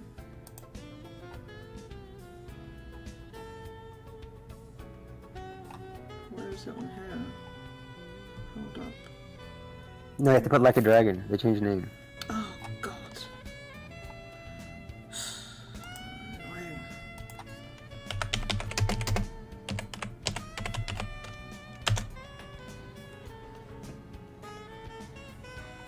Okay, this one. So, I would have liked to I might have to open another tab, but yeah. So first week, PS4 35.8 thousand, PS5 31.4 thousand. So it's still slightly more on PS4. And this was, Mario Decade. This was only in February, and PS4 you would not get this result now. This was only in February. And I was like, it's kind of okay. It's a remaster. I didn't expect it. I personally didn't expect it to perform that well. Now you saw the last brand new Yakuza game that came out in 2020 was like a Dragon. Yakuza Like a Dragon 7. It was in the beginning of 2020. Now, I don't think a brand new Yakuza game is going to sell that anymore in Japan. Personally, I don't think that's going to happen. Yeah, the peak sales were like they used to do like 500,000 ish. Yeah. So I think almost 600,000 with Yakuza 5. I think those days are long gone. That's not going to happen. Yakuza's or Like a Dragon isn't going to. It's not gonna. I don't think it's gonna weather the storm. They've put in a PS4 version to try and because they don't want that to happen. But this game is probably gonna release in like mid to late 2024. Yeah. PS4 will be dead in the grave by then. It's probably gonna be dead by the end of this year at the way the sales are going. So, I mean, worldwide, it's kind of almost dead, right? But in Japan, it was continuing on. But like, it's rapid. The people that were remaining on PS4 are rapidly transitioning to PS5, right? The people that were there. So PS4 is going away very fast, but because splits like this were happening, you know, at the beginning of 2023, and then you know, obviously in 2022, that's why, you know, they made all these decisions to make all these PS4 versions were made because of these splits, and they probably thought a lot of that was going to continue. Mario DK has to step away for a second, but we have Vinnie Mac in the waiting room, so let's hear what Vinnie Mac has to say. Vinnie Mac, welcome. Whenever you're ready. Hey Dad, hey DK. Hope you guys are doing well. Wonderful show as always. How are you? Hi, I'm good, thanks. Mario DK's just stepped away for 1 second. But, all right, well that's good. Well, you and I can talk before we get to what I want to bring up. But I did want to bring up one thing that you both talked about. Mm-hmm. So I hope you're ready because I want you to expand on this. Mm-hmm. So when you two were talking about Dragon Quest, you guys brought up Dragon Quest Dai and Dragon Quest Joker or Joker 3, Monster Joker 3. Mm-hmm. And you said those games were being released too close together. Is that correct? Did I hear that correctly? Yeah. Dai is releasing in September and Monsters is releasing in December. And to you and to DK, from what I understand, that is a bad idea that is poorly managed. Is that also correct? Well, yes, because it's not just Dragon Quest. This same thing happened at the end of last year. And Square Enix just released a whole bunch of games just back to back to back to back to back. That is mismanagement. Mm-hmm. They were they were games that were too close together, like a week apart and stuff like this. But for these two specific games, it is a bad idea for them to repeat what we know fails. Is that correct? Yeah, it didn't seem to work last time. And Dragon Quest is very popular, but at the same time, you don't want to oversaturate. If you're releasing a console game, and that's not even only there's like mobile games and stuff. There's some action RPG they're making. Or some MMO Lite or something they're making for mobile as well. So there's all other stuff they're doing. It's all synergizing really with the anime. I guess my question is, if that is bad, and I agree with you. I think you shouldn't do that because unless one is kind of like a bridge to like a different media, that's what I think Dai is. I think Dai is supposed to bring you into the anime, bring you into the media, you know, sort of bring you into that ecosystem. Would you say that Mario Wonder and Mario RPG are badly marketed together too then? So they were both that is a bad idea. So those games were both announced, and I see what you're saying. Like it's you know, a similar franchise. It was you know, same IP, but maybe not the same franchise, but same IP. You know that maybe those games are close together, and I think a little bit of the difference is with those games is that first of all they're different genres, right? So Mario RPG is an RPG, Mario Wonder is a platformer. With the Dragon Quest games we're talking about, they're both RPGs. Sure, one's like an action RPG and one's more of like a kind of monster collecting game, but they're kind of like the same genre, right? They're a lot more. I would say those are closer together than what Mario RPG and Mario Wonder are. Now those games were announced together in the same. I'll give you that. You know, one is a little bit more on the Pokemon side, and the other is more on the. I don't want to call it like a traditional RPG. I'll call it more like a Musou mission game. But I can agree with your point. Okay. So yeah, I was saying yeah. So those games were announced together. I think the difference is that basically. So the Mario movie was earlier this year, right? And I think they announced a whole bunch of Mario stuff in that direct to capitalize on what happened with the movie, and which I think they must have planned that. They would have planned this all years in advance, right? For that to all coincide like that. In fact, the movie was delayed, so you know maybe that would have been out sooner. But they planned that out, and the games are different enough in genre and stuff like that. And with a bit of distance between them. So I think one out in is it October? One is not on. So Mario Wonder, which I will call the marquee Mario game of this season, that's on October 20th. And then you have Mario RPG, which is a game from my childhood. So I was in middle school when that game first released. that game is probably more for my crowd, for the nostalgia crowd, and I guess I don't want to offend anybody, but I'm gonna do it anyway. That's kind of baby's first RPG. So it is going to appeal to me because that's what I grew up on. But the Mario Wonder, that is the marquee Mario game. So between the two, probably the Wonder is probably going to sell a lot more. Yeah. But I'm wondering if we're saying that Dragon Quest is being badly marketed since you got one. Now there is a little bit more space in between since one is kind of one for Nintendo, the other's for everything. So maybe you can, rationalize it that way. But for this one, you got both on the Switch. And you got both Mario games sort of back to back. They're both the kind of same market. You're still targeting that Mario group, still targeting that that family franchise. Maybe you can make the argument for RPGs a little bit different, but I was just interested in your opinion on that. Is that also badly marketed too, or is that a bad decision? I think it's a very good point you raise. I think the good part of the marketing was having a bunch of Mario stuff in that direct to capitalize on the movie. I think that was actually good. Now you can say, what are those games too close together? There's obviously a lot of Mario games that release. There's Mario games that release every year. Usually, what tends to happen is that they are different enough genres, even if they're kind of close to there's all different genres. Like there's there's a kart game, there's the platformers, there's the all sorts of different things, right? So I think it's a bit different in that sense, and that that Mario Wonder's going to be huge, right? That's going to be huge. Those 2D side-scrolling Mario games are always huge. It's going to be huge.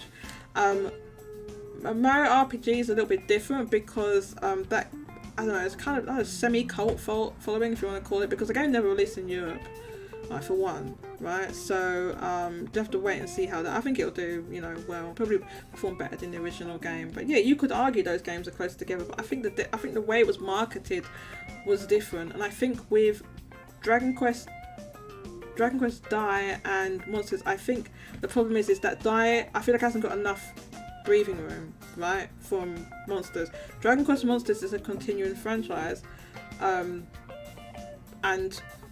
Dai is, based on the anime, but has there been like an action RPG Dai game before? I don't think so. I think it's the first time they've done that. This is. So I've been keeping up with the game because I'm really interested in that game, So I like the Dragon Quest sort of environment. So I tried to fall into anything Dragon Quest related. This kind of seems like, if you remember back in the PlayStation 2, PlayStation 3, Nintendo GameCube, stuff like that, anytime there was any type of anime game, and anime show and manga, there's usually a video game tie-in. Yeah. So I'm not expecting the highest quality. I think this is a game that's supposed to bring you into the Dai world. So you play the game. Yeah. I like the game. And now I'm going to watch the movies, I'm going to watch the anime, going to watch the first anime, going to read the manga. I think this is what this is. So from a synergy standpoint, I agree, and I think the real marquee game is going to be Joker. But in Dai's case, it's also coming out on Xbox, it's also coming out on PlayStation, it's also coming out on Switch. So you also have those other platforms to kind of buffer those sales. But that's not really what I wanted to talk about. It's Xbox, but talking about like just up on, if you look at the stream, I was looking at the I mean, you probably saw me this in the pre-show, right? I was looking at the pre-orders. Like, this is just on Amazon. You can put stuff in your cart, and then it will show up with the amount sold. And Dai, even though it's releasing on next month, basically, it's releasing in a month. The pre-orders are really low. Really low. So can I give a reason why? What can I say? Can I say it first? The Switch version, 200 bought in the past month. And I know there's another SKU, but this is more expensive, Marilika. The PS5 version, 100 bought in the past month. The PS4 version, 50 bought in the past month. So this game's a month away. Yes, it's split up to some other SKUs and stuff, and it's a Master Edition and stuff like that. But I think most people will be buying this one because it's the cheapest one. Mm-hmm. I think, for all intents and purposes, this Infinity Strash game is basically like a new IP. That's what I was saying. That's kind of what I was saying, right? So Square Enix is kind of doing the smart thing, which is rare, but they're trying to put it on as many platforms as possible to get it out there to as big of an audience as they can. Whereas Monsters 3 has a long-term lineage. All those games have only ever been on Nintendo handheld consoles. So if they make a PS4 version and a PS5 version, the benefit isn't there as much. They might port it down the line, but for them, and given how the game looks and how much development trouble it's had, I think they're like, let's just focus on the Switch version, get it out, and it's going to sell best on Switch because that's where the Monsters audience has been, and we'll just focus on that. And it's in December, and that slot is traditionally like December, January. That's the big holiday season for Japan. Whereas September is like kind of not a throwaway, but it's like, you know, it's not as important in terms of priority, I would say. So yeah, So you're saying that about Dai as well. That it's not been an action RPG Dai game before. I hadn't listen until this Dai game was announced. I hadn't even heard of this goddamn anime and manga. I'd never heard of it. Yeah. I don't know. I don't know if they even had it in this country. It's not a new IP at all. It's not a new IP. Well, not new IP. New IP in terms of like a game. Has there been a game that's an action RPG made of this manga and anime? I don't think so. No, this is the first time a Dai game has been created. There you go. I'd never heard of it. Never heard of it. Because there's no like Dai audience that's pre-built in on any hardware, because it's never existed before. You know, there's only ever. I think that's why it makes sense, because like it's been a manga, it's been an anime, so the audience is kind of like more likely to be spread out in terms of the general Japanese population. They're either going to be Whereas older. Monsters. I was just going to say they're either going to be older people that experience those. You're saying it's old. These animes that he was old. They've experienced it because I'd never heard of it, right? Or they're going to be It's been out since '87. So it's 87. So, the Dragon Quest. They did a remake. Dai character has been around since '87. Yeah. Has there been a recent anime of it? They're like remaking the anime. One now is recent, but I believe there was one, I want to say, in the early '90s, which was, I believe, 41 episodes. I'll have to look that up. The one they're doing now is like supposed to be closer to the manga or something, but either way, it's kind of like a licensed game almost is what it is, because if you look at the title of the game, it's like Infinity Strash, and then it says Dragon Quest. It's supposed to take care, I want to say, maybe the first arc, and then it kind of ends at the first arc, maybe like the second arc. It's been I'm still watching the anime, so I want to catch up with the anime for the game. Tell me. I need you to tell me where you're watching that. I need to watch it. But it's on Hulu in America, so I don't know where it's going to be on by you. I don't know if you can region into America's Hulu, but you'll be able to watch it there. Oh yeah, no, I do. Of course, if you don't mind pirating anime, I can give you a link where you can watch it safely. So you just let me know. Maybe I do that. Sometimes you got to do what you got to do. My question was for Kat: are you prepared to say on today's show on the 18th here we go, that if Mario RPG does not sell, it is because of Mario Wonder and Nintendo is poorly managed? What do you mean if it doesn't sell? Can we expect a rant when the first sales come out and it doesn't hit that barrier? You're not going to get me to say it. And it doesn't hit the K barrier. Are you going to say it's poorly managed because there's no reason for Mario Wonder and Mario RPG to be so close together? Are we going to expect a rant? Are you willing to commit to that today? No, hang on. First of all, right, that game is definitely passing the Kirby barrier. Yes, the Kirby. I said it. It's the Kirby barrier. For everyone who doesn't know, right? There's this game called Kirby's Return to Dreamland Deluxe. Right? Everyone doesn't know, right? What? Why can I hear myself twice? Turn me off, please. Whoever's got that on, right? And this is an old ass Wii port, right? It's from the Wii. It's a port, right? And that game sold 189,000 first week. That game. There's a goddamn B tier Nintendo franchise sold 189,000 first week. Now, I think Mario RPG will sell more than that first week in Japan. If it sold less than that, that would be an L, yes. I would say it was an L. I would say it was an L, but I don't know if I would say the reason was because of Mario Wonder. That's the only thing. I don't know how that could... I don't think either of these situations are poorly managed, because I think in the Enix side, it's like they've done this before, where like last year they had 10 offline in September, and then they had Treasures in They December. did. And then Treasures didn't really sell well because it wasn't that good of a game. Treasures did not sell well. But then 10 had like shortages, I think, so it actually did pretty well. Vinnie Mac got disconnected. So Vinnie Mac, I've brought you back in. Are you is it working now? Hello? Oh, maybe he doesn't have any audio. Yeah. Let me. I don't know if it's like you muted yourself or that your mic's not working. If it's if you are not hearing. Can you hear me? Oh, I can hear you now. Yeah. Yeah. Did you want to say something? No. So I got cut off, so I didn't hear if you were willing to commit online on August 18th that if Mario RPG doesn't sell, it's because Mario Wonder got in the way and Nintendo was poorly managed. Are you willing to commit? Well, in many respects, Nintendo is poorly managed. I've said this before. So if it didn't, what I said when you were cut off, you didn't hear me, was that if the game didn't pass the Kirby barrier, which is 189,000 first week physical in the Famitsu chart, that would be an L. I expect it to greatly exceed that, but if it didn't, that'd be a huge L. That'd be an L. But I don't know if I would say that the reason was Mario Wonder. I don't know if that would be the reason. That doesn't make sense to me. That the reason would be Mario Wonder. It would be an L if it didn't pass the Kirby barrier. Yeah, how would it not be able to sell more than a goddamn old ass Kirby Wii port? That'd be crazy. That'd be absolutely mad. Wait. Mario RPG is older than Kirby's Wii Deluxe, so this is a port as well. It's not. Oh my god! It's not. They've literally remade the game. The original game was a goddamn the Super Famicom game, wasn't it? Yes. What? It's not a port. They had to rebuild from scratch.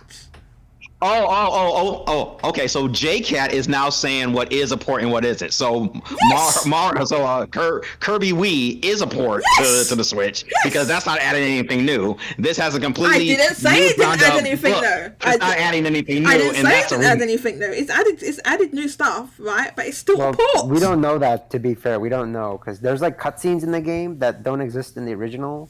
But, like, No, they've animated people are those. thinking it might be like super attacks with combinations between characters. So there does seem to be something new. So we can't say for sure. Yeah, but look at the game that that they showed us, the footage they showed us, like that, not the pre-rendered cutscenes, like the actual footage they showed us, and then look at the original game, man. It's not the same game. They had to make it again.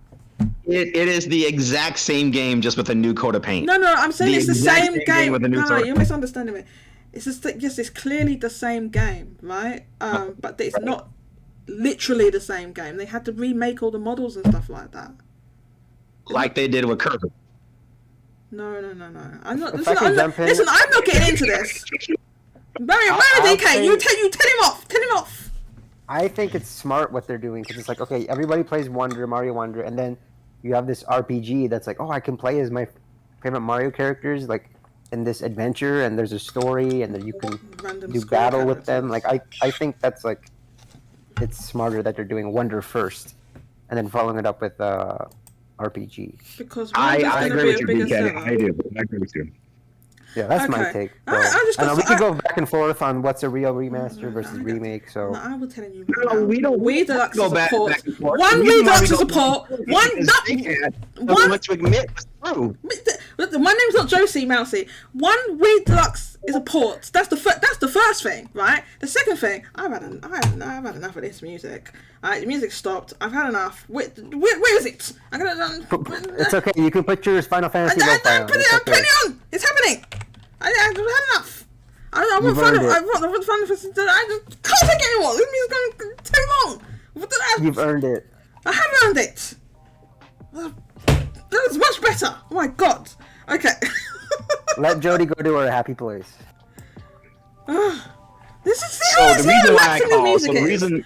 Right, go on. So the main reason why I joined was because I wanted to talk about the article about Take-Two CEO talking about a contract with the customer to have backwards compatibility with the Switch. I'll just bring that up and I wanted to have just a great discussion on that. Okay, so let me just read a little bit of the article for everybody. I have it up on the screen so people can follow along. It's an IGN article. And it says, Take-Two CEO says next-gen backward compatibility is a benefit but not a must-have. But Strauss Zelnick is coy about just where the Nintendo Switch fits into all that. And this is a very recent article, it was like 10 days ago. With recent rumours... I'm sorry, go ahead. I'll just read a little bit and then we can get into it, yeah? With recent rumours swirling around the potential for a successor to the Nintendo Switch, many fans and developers have been concerned about a possible lack of backward compatibility for such a console. And while the verdict hasn't quite been delivered on whether or not a Switch 2 would have the feature, one major publisher doesn't seem too concerned about the prospect: Take-Two Interactive. Speaking to IGN ahead of the company's Q1 earnings announcement, Take-Two CEO Strauss Zelnick stated that he felt backwards compatibility was a benefit to consumers. However, he added that he'd be surprised if platforms didn't offer that with an upgrade that is sort of mid-cycle. However, I'm not certain it's a must-have. That is a must-have. That's a direct quote. That's why it sounds a bit strange. Sorry. That it is. I mean, he just said that, right? Zelnick's response was a curious one. My initial question had mentioned upcoming rumoured console upgrades, specifically rumours of a PS5 Pro. But he had honed in on asking about a Nintendo Switch successor specifically. I followed up by asking him if he considered the Nintendo Switch to be mid-cycle. Zelnick replied, remains to be seen. So Vinnie Mac, this article obviously goes on to more. Vinnie Mac, what are your thoughts on what Strauss Zelnick has had to say? So I'm going to start kind of way at the back and then kind of work forward from here. I do believe that the Switch is going to be backwards compatible. However, I do not believe that it's going to have some type of upgrade system. I really don't believe that at all. I do not believe that people would not buy a Switch 2 if it wasn't backwards compatible. I also do not believe that it is a promise to the consumer. I don't believe that. I do believe when people talk about this, I believe that, well, my entertainment deck has so many shelves, I don't want to have a shelf for Switch and Switch 2. I get that. Mm-hmm. But we've been talking about with the Xbox, we've been talking about with the PlayStation, how we want generations. We are looking forward to the end of the previous generation and moving forward with the next. So with the Switch 2, I believe there is going to be a slot for you to play your old games. I do believe that those games are going to be brute forced into performing better, looking better slightly just because the hardware is better. I do not believe you're going to be able to put in Tears of the Kingdom, pay $15 and get a newer version of Tears of the Kingdom. I do not believe that. What I believe is going to happen is that Nintendo is just going to create a new SKU and you just buy it for $40 with, the Switch 2 box and the Switch 2 cartridge. I'm underneath no impression that you're going to have some type of upgrade path on that. And I think that's going to, I'm sure it's going to rile some feathers. But I think if there is going to be backwards compatible, there's just going to be an extra cart where you just slide your old Switch game in and it plays like a Switch game. Bells and whistles, frame rate and all, maybe boost it up a little bit. But I do not believe that you're going to have anything boosted the same way as you have a PlayStation 5 Xbox Series. I do not believe there's going to be smart delivery. I also believe, and I'll just say this last point, I also believe that those that are looking forward to the Switch 2 are not going to say, well, I was going to buy it, but it's not backwards compatible, so I'm not going to get it now. I do not believe that. Those people would migrate over to the new Switch, and when those old Switch games come out, they'll just play it backwards compatible, or they just bust off the new Switch. Mm-hmm. So I don't know if you need to have backwards compatibility. I still would have bought my PlayStation 5 even if it couldn't play PlayStation 4 games. So I'm not sure I necessarily believe that now, and there's no data that says that that's a selling point to buy that. It's because it's backwards compatible. That's for your first adopters, but those that just casually buy systems, I don't know if they're interested in the past catalog. I think they're interested in what can I play now, what are my friends playing now. They're not interested in what came out 10 years ago and can I still play that now. I think it matters less for gamers because gaming is a luxury, and it's like, it's different than like you get a computer and you want all your files and Microsoft Word to carry over because that's like more of a necessity.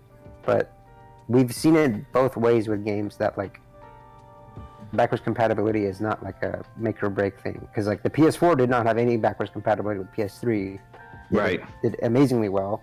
And then PS5 has had backwards compatibility, and it's still doing just about as well as PS4. So if the games are there and the software in the console is appealing, then it will do well.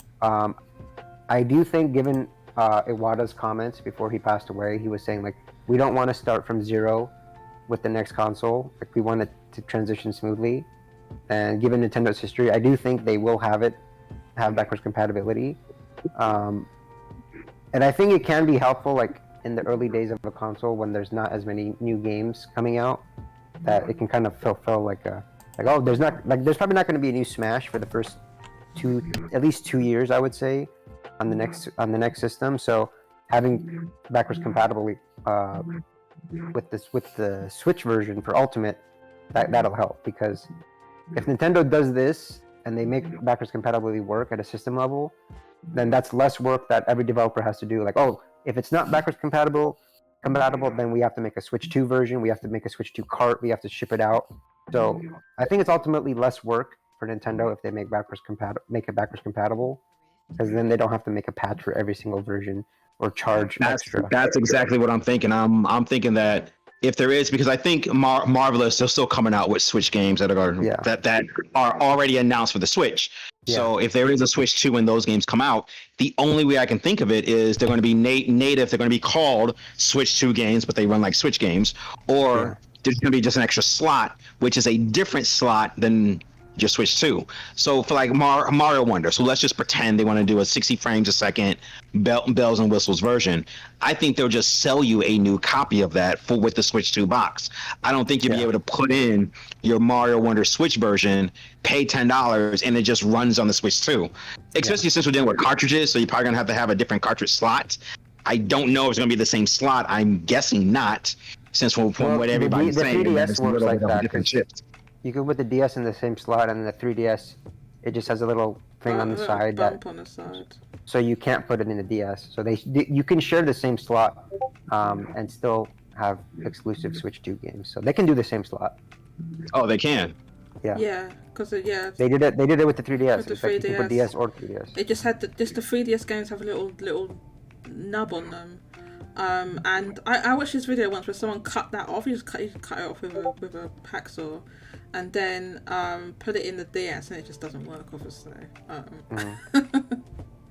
But yeah, to what you were saying, Vinnie Mac, I think that the backwards compatibility that will be there, it won't be like this doing upgrades and all this type. But listen, like, this is Nintendo at the end of the day. They ain't doing all that stuff about upgrades and all this. If you look back at their old systems, right, that where you had because they almost all of their systems had backwards compatibility. It's literally you just put the physical media in, and then it's either in the same physical tray like the 3DS or the Wii U, or was a separate thing like between the Game Boy, the DS, right? Where you had the DS, the original one that had the Game Boy Advance slot. But it was just because the cartridges were so different, right? So they had to do that. It was just a separate thing, right? It will probably be the same. I don't imagine that the cartridges will look or be like much different size or shape than the ones we have now. They might do the thing with a little nub on it, like the 3DS cartridges. It'll be something like that. And I think that it will just go in and it will just play, and then maybe there'll be a Tegra X1 in there that will run the Switch games. Who knows? And I think if you do that, then you don't have to do all this stuff with Microsoft's like fake backwards compatibility. We'd have to go and relicense all of those games because they're re-releasing them again, right? So they have to go and re-license all those games where if it's just physically playing, you don't need to do that. Which is what happened with all of Nintendo's past systems. It'll be like that, and it won't. I don't think there'll be any boost. I think it'll play, especially if they just put a Tegra X1 in there. It will just play exactly the same as it did with the regular Switch. If that's the way they do it, and it won't be any boost. It will just be able to play on the new hardware. I think it's probably, so we should be expecting. So we should be expecting a slew of Switch to Switch 2 new releases from Nintendo next generation. No, they won't need Breath to of the be. Wild, Tears of the No, Kingdom, no. Age of Calamity I edition. think No, because cartridges are more expensive than CDs, they're not gonna want to make a Switch version and a Switch 2 version. I'm not doing that. So, Right. I know why. like right now, you plug in your Switch version. Let's say you plug in Switch 2, it'll just run as is, and it'll be up to the developer per dev per publisher if they want to make a patch, if they want to charge. Because Nintendo doesn't implement standards like that. Like when the PS4 Pro came out, Sony was like, okay, every game has to be on PS4, no Pro exclusives. But with the new 3DS, Nintendo didn't care, or Game Boy Color. They were like, yeah, if you want to make a new 3DS exclusive or a Game Boy Color exclusive, go ahead. Like, that's on you. They don't implement achievements because they don't want to do standards and make every dev do something that they might not want to do. So you are not anticipating, neither one of you, a Legend of Zelda Age of Calamity triple pack for the Switch 2. You're not anticipating that. 60 frames a second for all three games to $70. Switch 2 exclusive, all of them. Because it would be, I don't think it would fit on one card on a cartridge. Well, it's too expensive. Well, let's pretend they can. You don't anticipate them doing something like that. Because I do believe we are going to get Mario Wonder Switch 2 version, definitely Tears of the Kingdom, and definitely Breath of the Wild Switch 2 edition. Yeah, but I think they will update edition. Yeah, I think DLC, all that stuff included. No. I think what they'll do is they'll update like the box art, so when you walk into the store, it'll say yeah. also playable on Switch 2. And if you put your current cart, it'll have the old data. They'll issue like a update. But going forward, if you put that cartridge, it'll have Switch 2 update data already on there, so that when you plug it in your Switch 2, it'll already be 4K. But that depends. Nintendo might not view like a resolution bump for Mario Wonder as a priority, but Tears of the Kingdom, that kind of more core audience, and especially since they're not going to have a 3D Zelda ready to go in the first 2-3 years, but they're like, hey, there's a new patch for Zelda Tears of the Kingdom. It runs at 1440p or 4K, 60 FPS. That's something I think they might do. But let me ask you this. Are there examples of Nintendo doing that before, where they made games run better and they give them bumps and all this type of thing? I don't believe they've ever done that. There's Hyrule Warriors on the 3DS. It ran like pretty bad. Yeah, but that was a different that was completely different hardware. They released those games didn't they release those games at the same time? Not the same. No, that was Fire Emblem Warriors.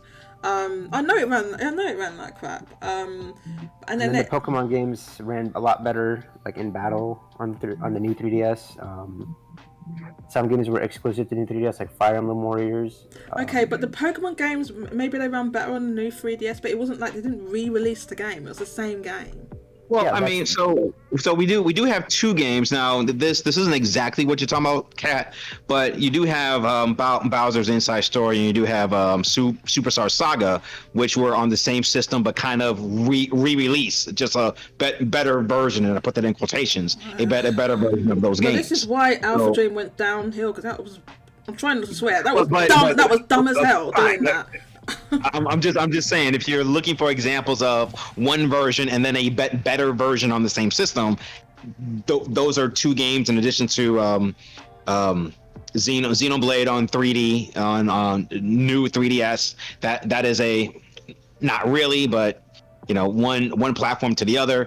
But the only ones I can think of just offhand would just be the two Mario and Luigi games, where those games are already on existing platforms.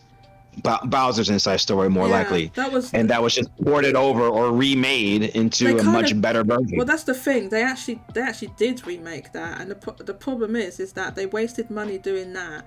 And by the time that came out, the 3DS software sales, it was just dead. So that was really dumb. And I think that wasn't just if that was just like a port, it wouldn't have cost them. I think they actually spent money and you compare the games, it looks different. I think that's why they went bankrupt, because of the money they spent remaking it when there was already a version available that you could play on there. It was the DS one, but you could put it in the 3DS, basically, right? Yeah, I think they'll just say a vague your Switch games. Some of them may run better.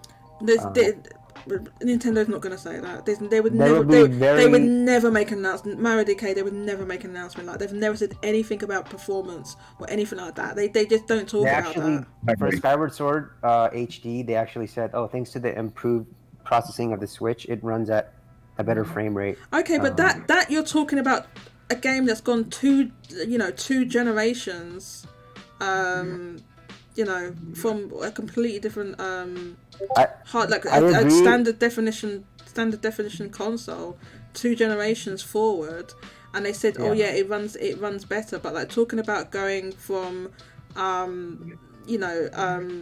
saying that basically saying in general, Switch, if you play Switch games on the new Switch, they're gonna run better. But it probably won't, by the way. I think it probably won't. I think it would brute force it, so it does run better. It's on better, more capable hardware, so it's just right. going to But just the run. problem is that's assuming they're not going to do something like put a Tegra X. If they put a Tegra X1 in the new Switch to play Switch games, which they've done that before with all the consoles, they just put the whole chip from the previous console in the game. If they do that, there will be no brute forcing or anything because it'll be the same chip. Yeah, that's true. There's no room for that in like how with the size of what the Switch 2 will be, and there was leaks from hacking from NVIDIA that we kind of already know what the inside of the Switch 2 would look like, and there's no like. Oh, okay, well that's Tegra leaks X1. That's not not confirmed, is it? Well, it was a hack that was confirmed by. You talked about. You said before. Oh, we're not gonna speculate on stuff, but even though there's been leaks and stuff, but now you're doing this. You know you're doing that.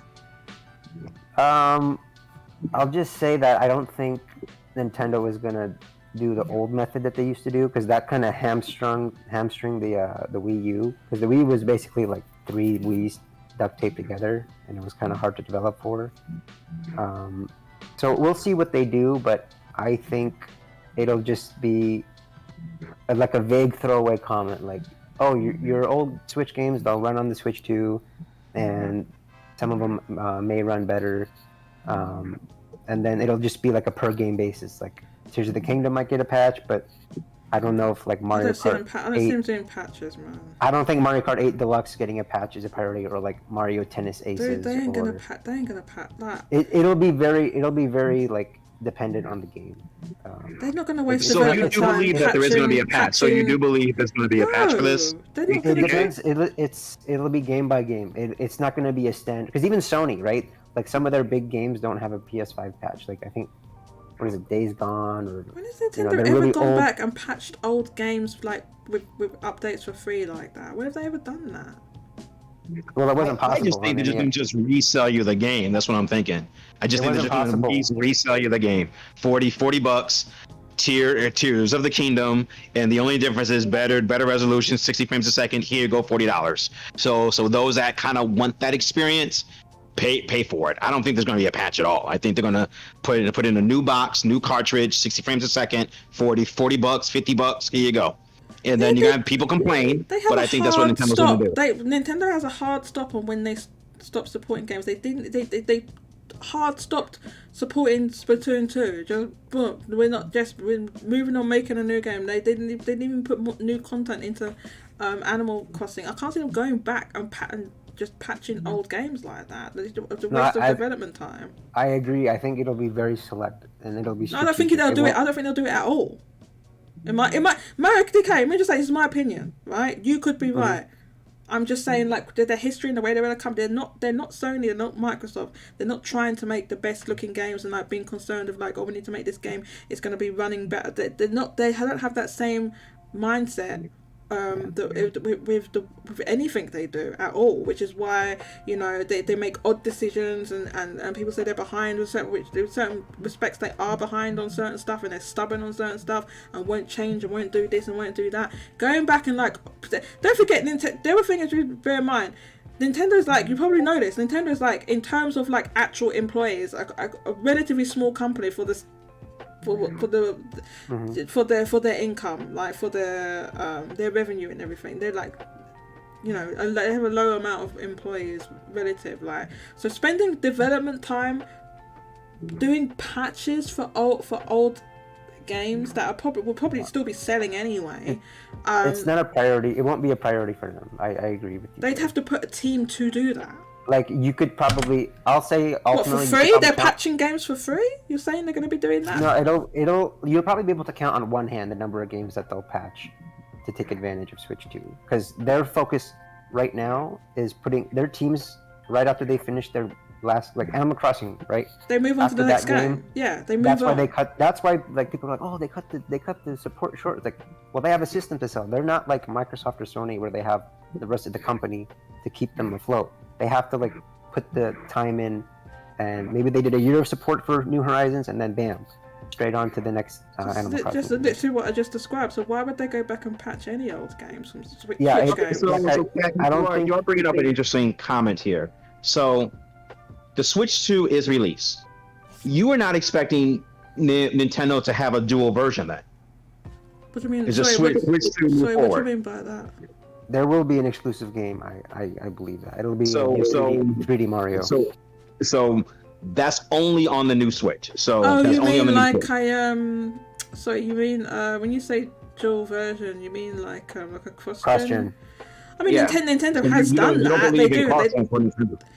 They do have history. They have done that with certain games, but the games they've done it with was like literally one cut. It comes off the end of its life, and then maybe you'd have done it with Zelda games, right? And they got Pokemon delayed. Mystery Dungeon. And then they've kind of had to do that. But they don't do it for like a protracted long time like you've seen with Sony done recently. I don't think they've ever done that. It'd be like a couple of games. To come out in 2024.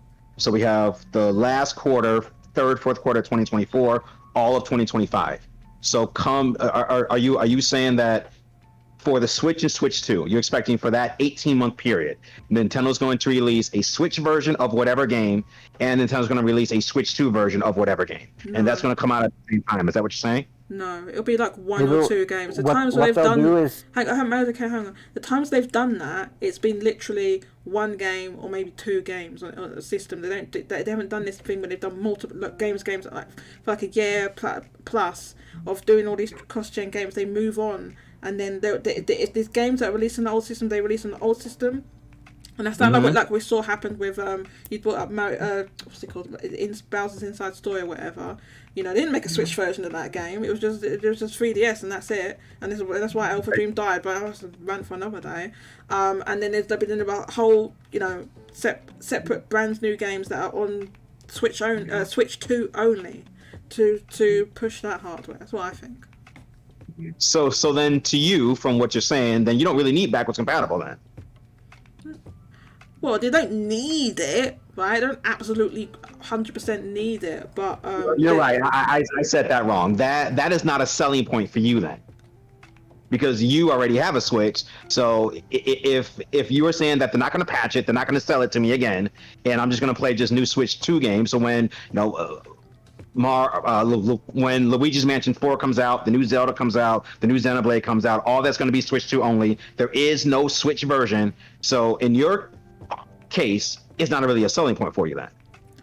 It's a bonus for me, but it's not like I'm not going to buy the next Nintendo hardware. And I think that even if there was backwards compatibility, just say there was, doesn't mean they're going to release a whole bunch of cross-gen games. It's probably still be there's backwards compatibility, but now we're moving on to Switch 2. That's probably what's going to happen. With maybe a few odd delayed games or whatever that were on Switch, and maybe one cross-gen game or something like that. I don't think there's going to be like a whole bunch of like dual versions of lots of games, just because like they haven't done a lot of that before in the past, and like I think they've only done that when they've been forced to do it.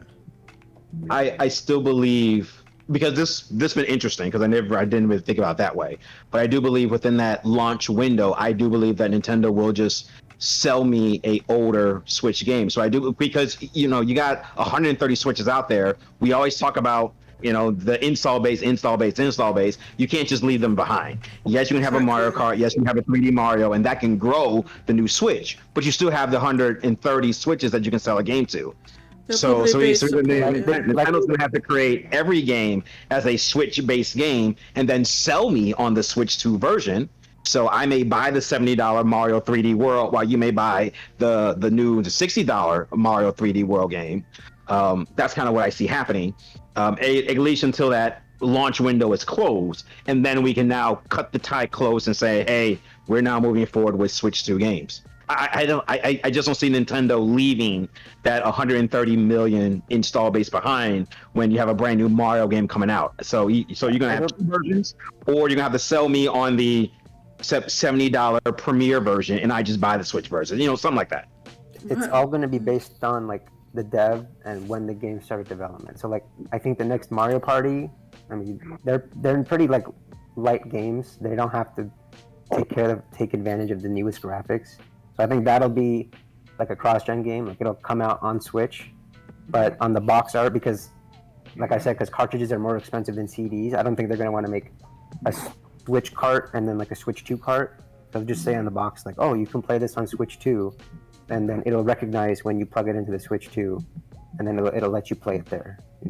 I'm not talking about patches. I'm just saying like, hey, it'll recognize it, so that way you can play it on either one, and they only have to make one cartridge. All right. So that's my thoughts on that. All right. Well, I appreciate it as always, Kat. DK, wonderful job as always. Thank you. Did you ever confirm that you were going to make a Nintendo rant when Mario 3, when Mario RPG barely trips over the Kirby barrier? Did you commit to that? Yeah, I said I said that would be huge. That would be a huge L. I probably would have some sort of. I would tell him something to say about a rant. I'd have something to say about that definitely. If that didn't manage to get over, that would be a huge L. That'd be crazy L. Like, it's so like implausible for that to happen. Vinnie Mac. It's just implausible that it would sell less than 189,000. First week? Yeah. Okay. All right. Well, we'll see. I agree with you. I also think it's not going to do that. I agree with you. I don't think it's going to do that either. But who knows? We also said that there was no way that Pikmin was going to sell what it sold too, and it's selling that much. Masako Detective was almost a runaway hit, and nobody thought that was going to sell what it sells. So who knows? Well, yeah. All right, well, you guys enjoy the rest of the show. Thank you very much, Mac. Thanks for joining us. So because I have to leave in like 5-10 minutes, I wanted to just quickly speak on the Yoshi-P comments. Yes, should we say what the comments are first? So Yoshi-P in an interview with I think a Taiwanese outlet, basically, and I have the clip here, but I'm not going to play it because none of us can understand it. There's no point. But I do have a translation. So I've got a translation of the Chinese subtitles. This was done by Fergus on Installbase. So this is translation of the Chinese subtitles, and then I'm going to have a translation of his words in Japanese as well, right? So it says, Yoshi-P, I really wish we could unify video game hardware. And then Fergus added in their own comment, sounds like quite a dangerous remark. That's not what Yoshi-P said. Let me just make this slightly bigger. Oh God, I can't see it now. Yoshi-P, everyone, please band together and buy the same console hardware. Interviewer, I really get what you're saying. Yoshi-P, I feels like I say this quite often during interviews. Probably meaning referring to saying controversial stuff. And then I've got a translation of what Yoshi-P said in Japanese by KT Slime from Installbase. He said, about game consoles, the situation is no good. What I mean to say is, I really wish there was only one. Everyone, please make it so there is, i.e. only buy, really one console. It's easier for the people making games and the people playing them that way. So that's the comments we have, the two translations. So what's your thoughts?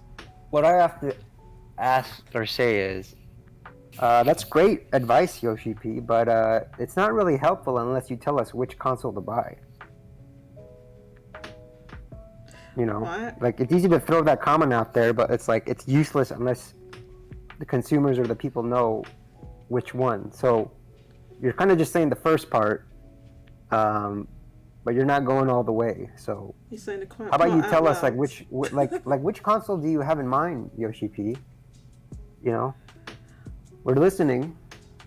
Well, I think we can go. I think we can guess that, but I think with the latest game he's worked on, Final Fantasy 16 specifically, is only on one console, and that's because I'm going to get into this in a bit, probably after you've left. That's because Square Enix is a grossly mismanaged company, in my opinion, and there should have been, in the very least, a PC version at launch for this game, and they chose not to do that, and I think that affected sales of the game. Yoshi-P personally works on multi-platform development. He still works on Final Fantasy 14, which is on multiple. Not only is it on multiple platforms, it's on currently it's on PC, PS4, PS5. The PS3 version, I think, has been no longer has support, but then they are also porting the game to Xbox, which they must be working on that right now. They must be literally working on that right now. He's working on that game, right? So he's not he's not a programmer, so he's not doing that. He's a producer, right? So he oversees everything, right? So he's not developing the game in that sense. But he and his team already work on multiple platforms now, and his history is that he came from Dragon Quest X, which is an MMO, which is also on multiple platforms, and then he worked on games before that, obviously. So it's odd, even if he means only buy the PlayStation 5. Well, okay, Final Fantasy 14's on multiple, but you work on that game, it's on multiple platforms, so it makes no sense. It's just like, if there was only one platform, then if it was PS5 or Sony, they wouldn't have given you that deal. Paid you. They wouldn't have paid. Yeah, exactly. If there's only one platform, they wouldn't have paid you to have exclusive. You wouldn't have got that money. Because there'd be no incentive. There's no incentive. They'd be like, well, why should we pay you when we're the only platform? What else are you going to put it on? So what else are you going to do? Well, there's that as well. So I don't think he thought through I don't think he thought that through, because he even said, like, maybe I shouldn't say this, because he kind of, that part where he's like, where he says, like, the situation is no good in Japanese, it's kind of just like, it's just a vague comment, like, this is kind of tough, but like it's just, why would you make a comment like that as a producer of, like, you're a top producer and you're, like, on the board at Square Enix?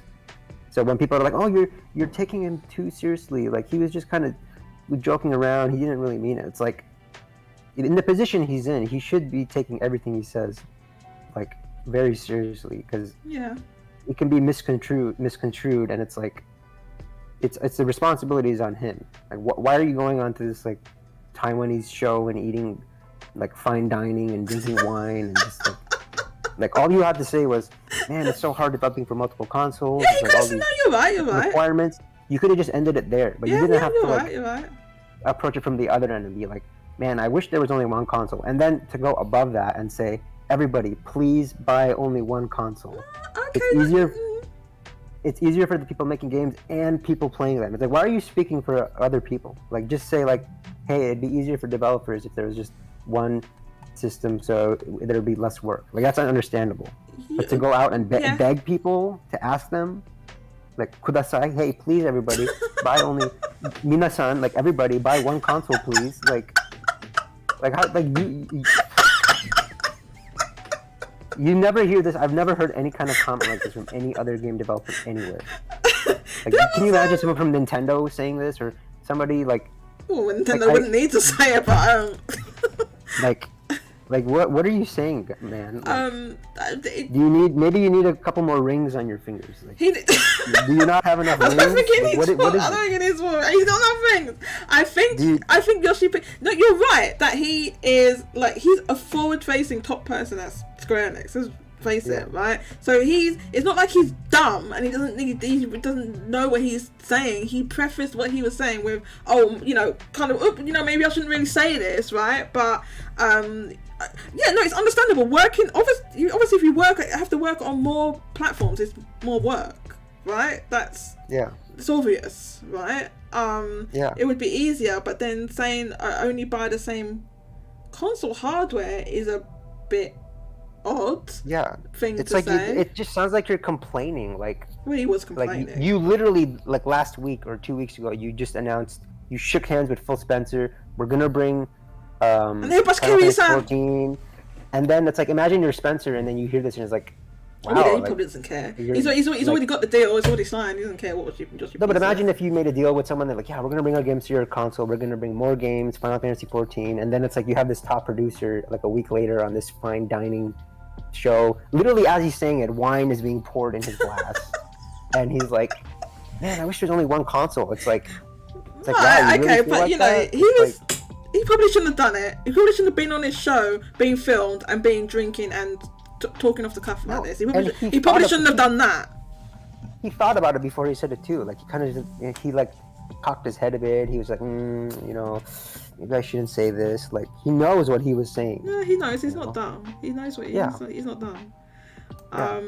So yeah, no, you could say, oh, he's been drinking, but he wasn't like completely drunk or anything like that. No. And And even if he was, that's still on him.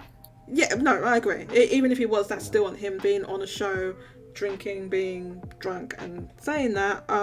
But it does seem like he thought about what he prefaced it. He thought about what he was saying. It's I think so. No, I don't think Phil Spencer gives a You know what it reminds me two of? F's It about reminds- what Yoshi-P said on some show, because like the deal's already signed. He doesn't care. Do you remember? This is when Nagoshi was still like head of the game development at Sega, and there was like this Puyo Puyo thing going on, and he made a comment like, "Oh, these people look like they eat cheese It was udon," or like yeah, it was some weird basically comment. saying like these guys look like losers or nerds or like whatever. And it was like I remember I that. watched it, and before he says the comment, he's like, maybe I shouldn't say this, but like he thinks about it. Nagoshi thinks about it, and then he says it anyway. Didn't he get in a lot of trouble for that? Yeah, and they had to apologize, and it was like, and I don't think Yoshi-P what he said was as bad because he didn't No, it go all wasn't the as way, bad, no. but he still was like, you know, he like, you know, it's kind of like when people say, I don't mean to be rude, but you know, like you know you're gonna be rude, like, but when you say that, so Yeah, it's yeah. just kind of like, you know, It was. He probably shouldn't have said it. no, It's more trouble than it's worth for him, someone in his position, to say something like that. yeah, and then like Bandai Namco already does the thing like, oh, everybody show your support, and we might port this game. It's like, and now you're asking people to go out and buy a console. Oh, Like Bandai it's like Namco? that old, it's like that old Spike Chunsoft image where they were like, why is nobody buying a Vita? You know, Oh, the one from that guy. GDC that, or whatever. GDC. Yeah. What was the guy? Kodaka, the guy who Danganronpa. yeah, Danganronpa. Yeah, no, why went? And I said you could do that same thing, but swap out the Vita and say, why is no one buying PS5 software? I've never heard that from any Western developer. Like cheerleading a console. It's like it's the same thing with that Konami Metal Gear Solid 4. Like they're just fans, like hardcore fans of Sony, and even if there's people that would want to develop on Switch, it's like there's still a lot of people that they don't even want to look in the other direction. So 'Cause then- I think like when you're talking about the Konami thing for a second, when that game came, when was that game came out? Like early 2000s. 2007, 2008. PlayStation was a very bit different company back then with very different management, and it was easy for them to be quote unquote, you know, loyal It to came the, out- to the Japanese company that It has came out on the same time frame as 16 did relative to launch. It was like mid 2008. right. I think that's just PlayStation as a company. I say PlayStation because it's obviously a company within Sony. I think that they've changed the management and everything so much since they're not like focused on Japan at all. At all, they just don't. They borderline don't care. I mean, they still do stuff. No, they don't care at all. They do stuff. They still do business there and everything, but they don't care. I would say when they don't care in the sense they don't care that the home market is very low priority. And I think it was, you know, easy for them to be Konami to be loyal back then, but now then their loyalty is it comes with a bag. They need a bag to be loyal, right? So they got a bag for Silent Hill 2 remake. Isn't that like only on PS5? right? Silent Hill 2 remake, isn't that what's happening? Yeah, time exclusive, I think. Time exclusive. But Okay, yeah, they got a bag for that. I do need to get going. I don't mean to interrupt, but it's a good show. Sorry if I interrupted at certain points. You did interrupt at certain points. Yeah. Please try not to do that, but otherwise, it's great to have you on. Yeah. So, thanks for having me. I might be able to join next week. We'll see. Awesome. That would be great. Have a great rest of your day. Thank you very much for joining me today. Yeah, have a good one. And my RDK leaves right when my favourite track on Final Fantasy Lo-Fi is playing. Yes, let's go. Hang on, how do I turn this? I'll turn this up. I'm turning it up. You need to know, this is the best track. Oh, there's so much goddamn comments for me to catch up on. Okay, I have to full screen this. I can't even see what's going on. Are they all from Mousy? How come there's comments on here, but then there was comments on the other thing and they've all been deleted? The hell? Hang on a sec. It's the same comments? Oh, maybe it is the same comments. Oh no, it's different. J. Arthur says, oh, get out of the way. Fire Emblem Three Hopes has, oh my god, get out of here, the ambulance. Fire Emblem Three Hopes has an unlocked frame rate, so I could see it running better. Good point. If it's like if they don't have to do any work, it's just an unlocked frame rate, then yes, it's possible. Mousy says, and these are all comments from Mousy, so I'm gonna read off all Mousy's. Mousy must have been talking that whole time. Sorry, we was getting into one. They underclocked the. Is the music too loud? I know I turned because I was jamming. I was jamming out. I don't care what you say. I don't care. I literally don't care. Mousy says they underclocked the chip though, so in theory, even with Tegway you can get more power. True, but they probably won't do it. Mousy says they either patched Breath of the Wild for VR. Yes, they did patch it and put in that stupid Labo mode, which nobody played. Hardly anyone bought Labo. Labo flopped. You know, it sold 1 million between all those different things they released. They never patched anything again after that. They never made any more Labo. Labo is dead. Okay, they did do that, but that wasn't an improvement to the way the game ran. Although they did patch it for something for free. Yes, that's true. Again, the VR patch to Breath of the Wild happened after the hard stop to support it. Yes, yes, did it for Labo. Mousy wrote this so many times. Mousy, why did you write the same thing so many times? And again, they literally patched VR into the Breath of the Wild, made into VR, not a small section like Mario Kart. They actually patched the entire game to be VR. Oh god, what is that noise? I hope you can't hear all that noise.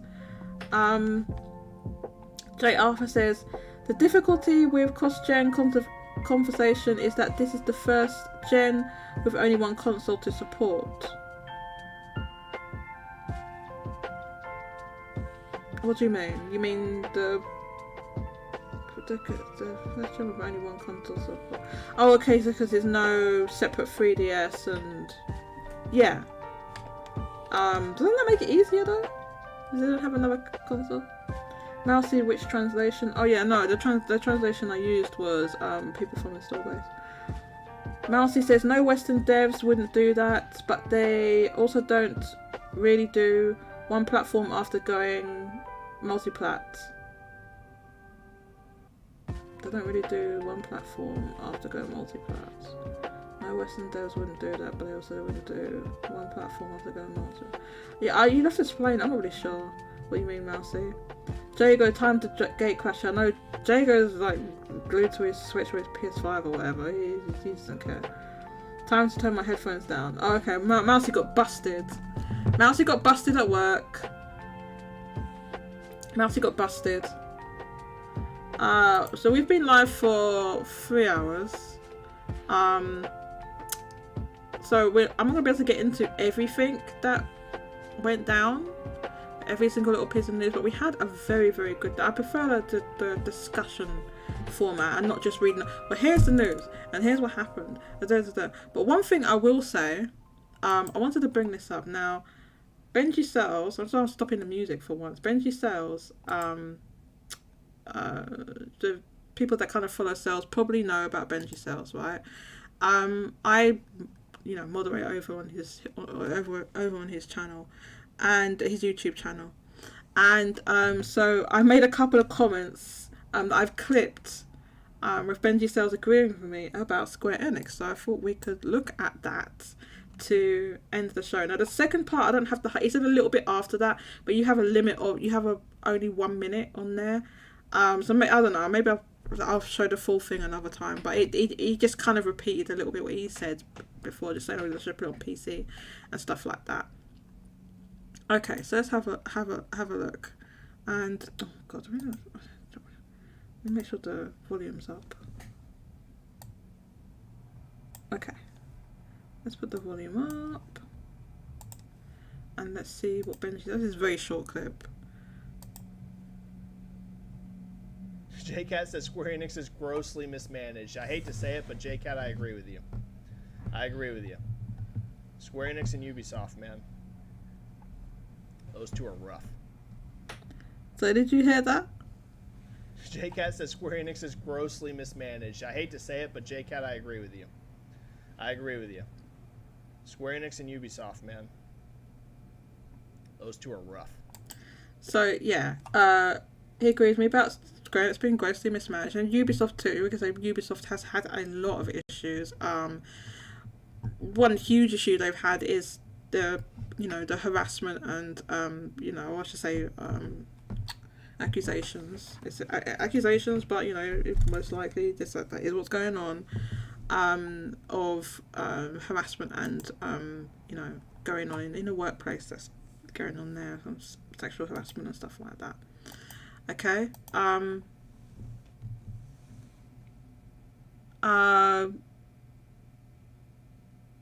J2 Blue says Adventures of Dice on Crunchyroll, by the way. Is it? I'll have to look. J2, Vindication. Yes, Vindication! Now I'll play you the other one. That one's even better. The other clip's even better. So let's look at this one. JCat says, we know Sony didn't cover the entire development of Final Fantasy 16 because we saw, Square Enix income, amortized by the development cost of financial report. That's actually a great point, JCat. I forgot about that. Great thing to highlight. You are 100% correct. They did note that in their financials. So in my opinion, they got to stop. They got to stop right now. There should be never, Square Enix management should never make an exclusive Final Fantasy game again. Should never do it again. The only way they should do that is if Sony's going to fully fund the game. That would be what, if I was Square Enix management and Sony approached me about some sort of exclusivity deal on Final Fantasy 17 or whatever, I would literally go, are you paying for the entire development cost of this game? And if they say no, I would say, then the answer is no. Okay, so I'll probably play that again. Basically, someone in his chat said something like, "Oh well, Sony," because we were talking about the exclusivity and the fact they didn't put the game, Square Enix didn't put the game on PC, and how it's detrimental, it's hurting if you're not growing the franchise and stuff. And then someone in the chat said something like, "Oh well, Sony probably they covered the development costs. They gave them development money and stuff. They probably covered the entire cost." And Benji said, "Well, if they covered the entire cost, that's one thing, right?" And then I remembered, obviously went through the financial report, and it's like, you can see in the financial report that no, the cost wasn't covered, because we saw their profits went right down, because it was amortized. They put in the financial report is amortized by the development costs, which obviously was the development cost of Final Fantasy 16. We found out after the fact that basically Square Enix put all of the development costs into the first quarter, so that every other quarter would be profit on the game. So that's why they did that. So yeah, and Benji's like, it's a terrible idea to make a game exclusive at the detriment of growing the franchise, and not even having a day and date PC release is ridiculous. Like I said, I feel Square Enix is grossly mismanaged, and an Xbox version wouldn't sell crazy amount, obviously, but it would sell something. And Benji went on to say that basically, if they made it was multi-platform day and date with PC and Xbox, it wouldn't sell any less on PlayStation. It would sell the same. It wouldn't sell less because of those. But it wouldn't sell. It's certainly because an Xbox version wouldn't make a PlayStation version of Final Fantasy sell less. Basically, is what was said. And yes, it was vindication. Mousy says Jodie is my hero. Aww. Yeah, so yeah, but let's play it again. Let's play it again. Benji Sales agreed with what I've been saying for how long? God, everyone here knows how long I've been saying all this stuff about Square Enix. A very long time. I was saying, 2 years ago, Square Enix is mismanaged. Get rid of Matsuda. I was saying on the when we was doing the Jodie and Genki show on Twitter, was get rid of Matsuda, get rid of him. I was saying it, and they got rid of him. We've got Airbrush Kiryu-san, but the problem is that he's a crypto bro. That's the end of the day. He's a crypto bro, right? He seems very, very sweet and nice, but he's the crypto bro. So we have to wait and see what he does. So let's play the clip again. JCat says, we know Sony didn't cover the entire development of Final Fantasy 16 because we saw, Square Enix income, amortized by the development cost of financial report. That's actually a great point, JCat. I forgot about that. Great thing to highlight. You are 100% correct. They did note that in their financials. So in my opinion, they got to stop. They got to stop right now. There should be never, Square Enix management should never make an exclusive Final Fantasy game again. Should never do it again. The only way they should do that is if Sony's going to fully fund the game. That would be what, if I was Square Enix management and Sony approached me about some sort of exclusivity deal on Final Fantasy 17 or whatever, I would literally go, are you paying for the entire development cost of this game? And if they say no, I would say, then the answer is no. So yeah, so there's the clip. Benji Sales basically agreeing with kind of like the stuff I've been saying for quite a while. So I wanted to end the show on that basically. There was some breaking news that was given to me by Saga Dego over on a Discord server. So I'll quickly look at that and then end the show. So this is about Embracer Group, and we kind of heard some of this stuff before about them. I think it was like rumor, right? But maybe it's like officially announced now. So it's that Embracer will cancel games and close more studios to save costs.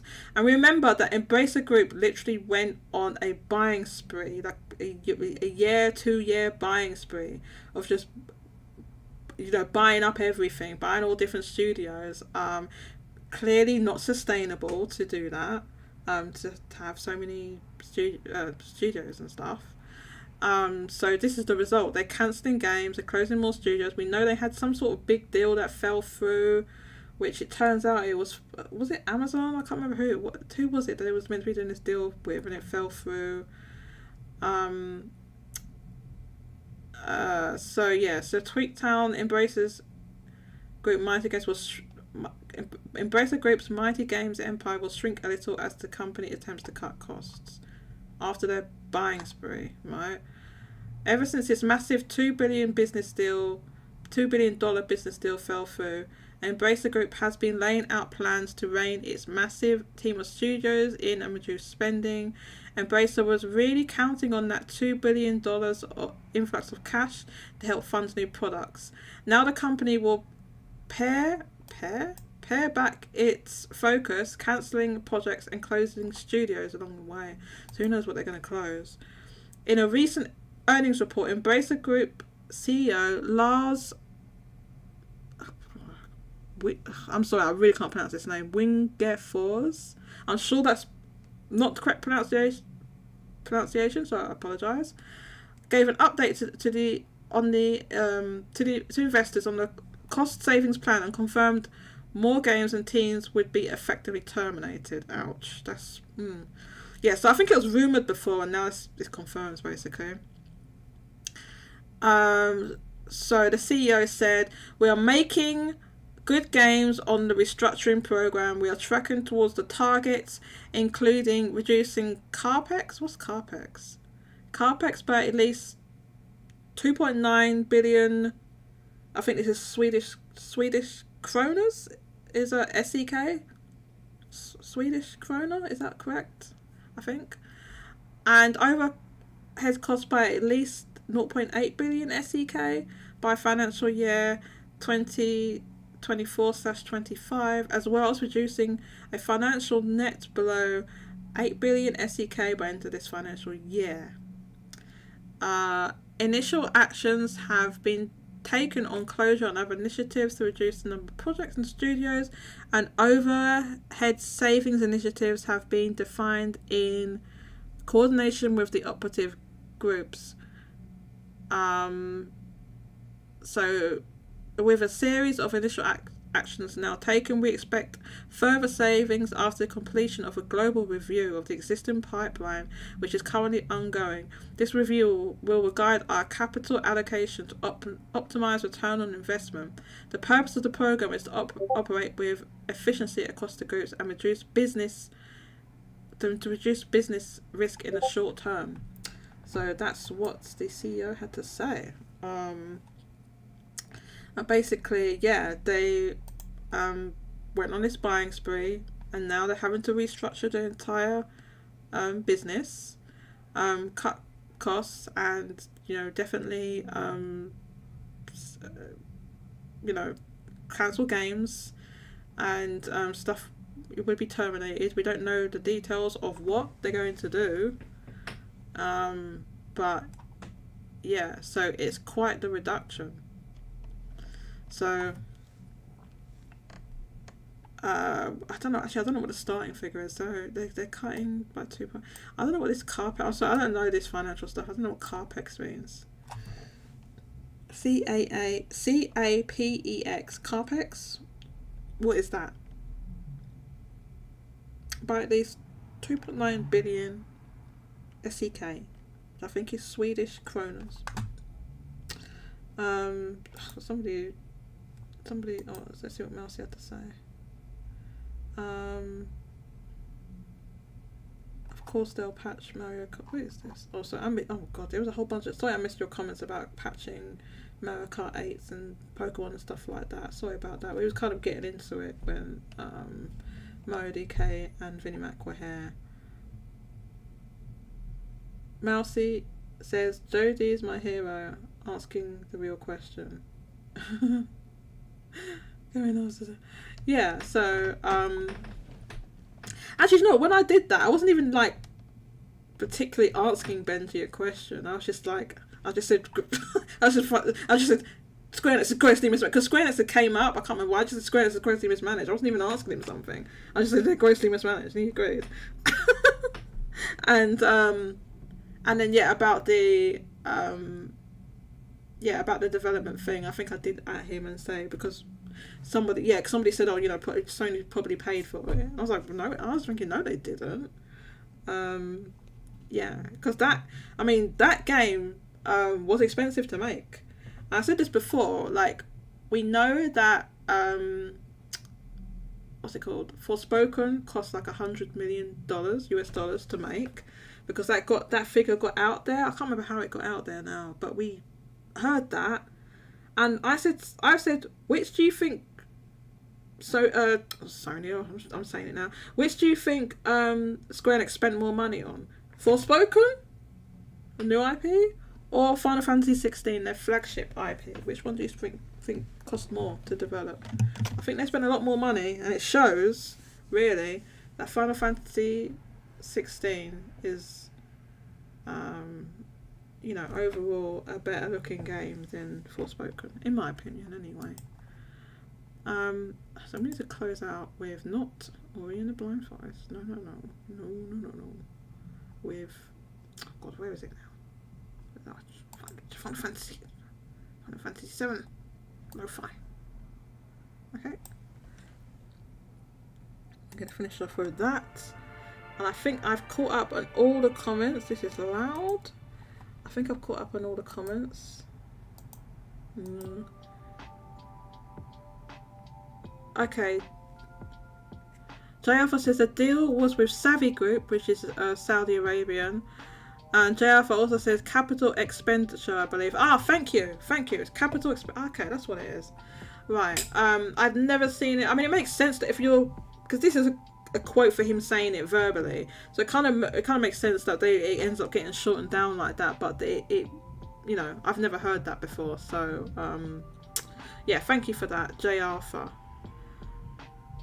And I think I caught up. Oh, no, there's some stuff. I'm sorry about this, like talking about the 3D. I know. The thing is that when you were all writing these comments, like Vinny Mac and Mario DK were talking, and I didn't want to like you know, interrupt too much. But thank you very much. I was not dissing Kirby. Like, what the hell? I just this whole thing about me dissing Kirby, and I don't know where this came from. Just because I use Kirby's Return to Dreamland Deluxe for the Kirby barrier. Now, I could be, you know, I could use Pikmin 4 and have a Pikmin 4 barrier, but that would be dumb because what game is gonna pass that, right? The whole point of the Kirby barrier, right, is that it's a low enough barrier that if you are a big game, right, a big game, you should be able to pass that. That's the whole point of the Kirby barrier. That a game, right, is an old. I don't care what anyone says. It's an old. It's a Wii port. It's an old game from the Wii. It's not a new game at all. It's what people say. It's a new game. It's a new game because they added a few extra little foliages. No, it's not. Okay, it's an old game, right? If that game can sell 189,000 first week, right? Then there are other games that are much bigger, that have much bigger marketing and development costs that should be able to sell more than that in Japan. This is what I'm saying. I should be able to say that. Now, one coming up that we could talk about is Armored Core 6. Will that pass the opinion? You can think about it. Leave me a comment and let me know what you think, or you know, just we can discuss it over on the Discord. By the way, where is that bot? The bot has not dropped the link once, right? Oh my god, how did that happen? The bot's just like straight up broken. I didn't even change any of the settings or nothing, and the bot just doesn't show up anymore. Oh, that is so annoying. Okay, I'm gonna grab a link for the. Oh my god, so annoying. Okay, I'm gonna grab the link. I'm gonna grab an invite link. Okay, I'm gonna grab it right now. For the server, create invite. I just don't understand. Like, why is it doing that? Okay, and I had to make a new one. Right. So this is for the people who are not in the Discord server. Discuss it on a Discord server. I'm gonna have to fix all these bots and everything. I'm gonna need to fix all this up. So yeah, basically I was saying that what was I saying?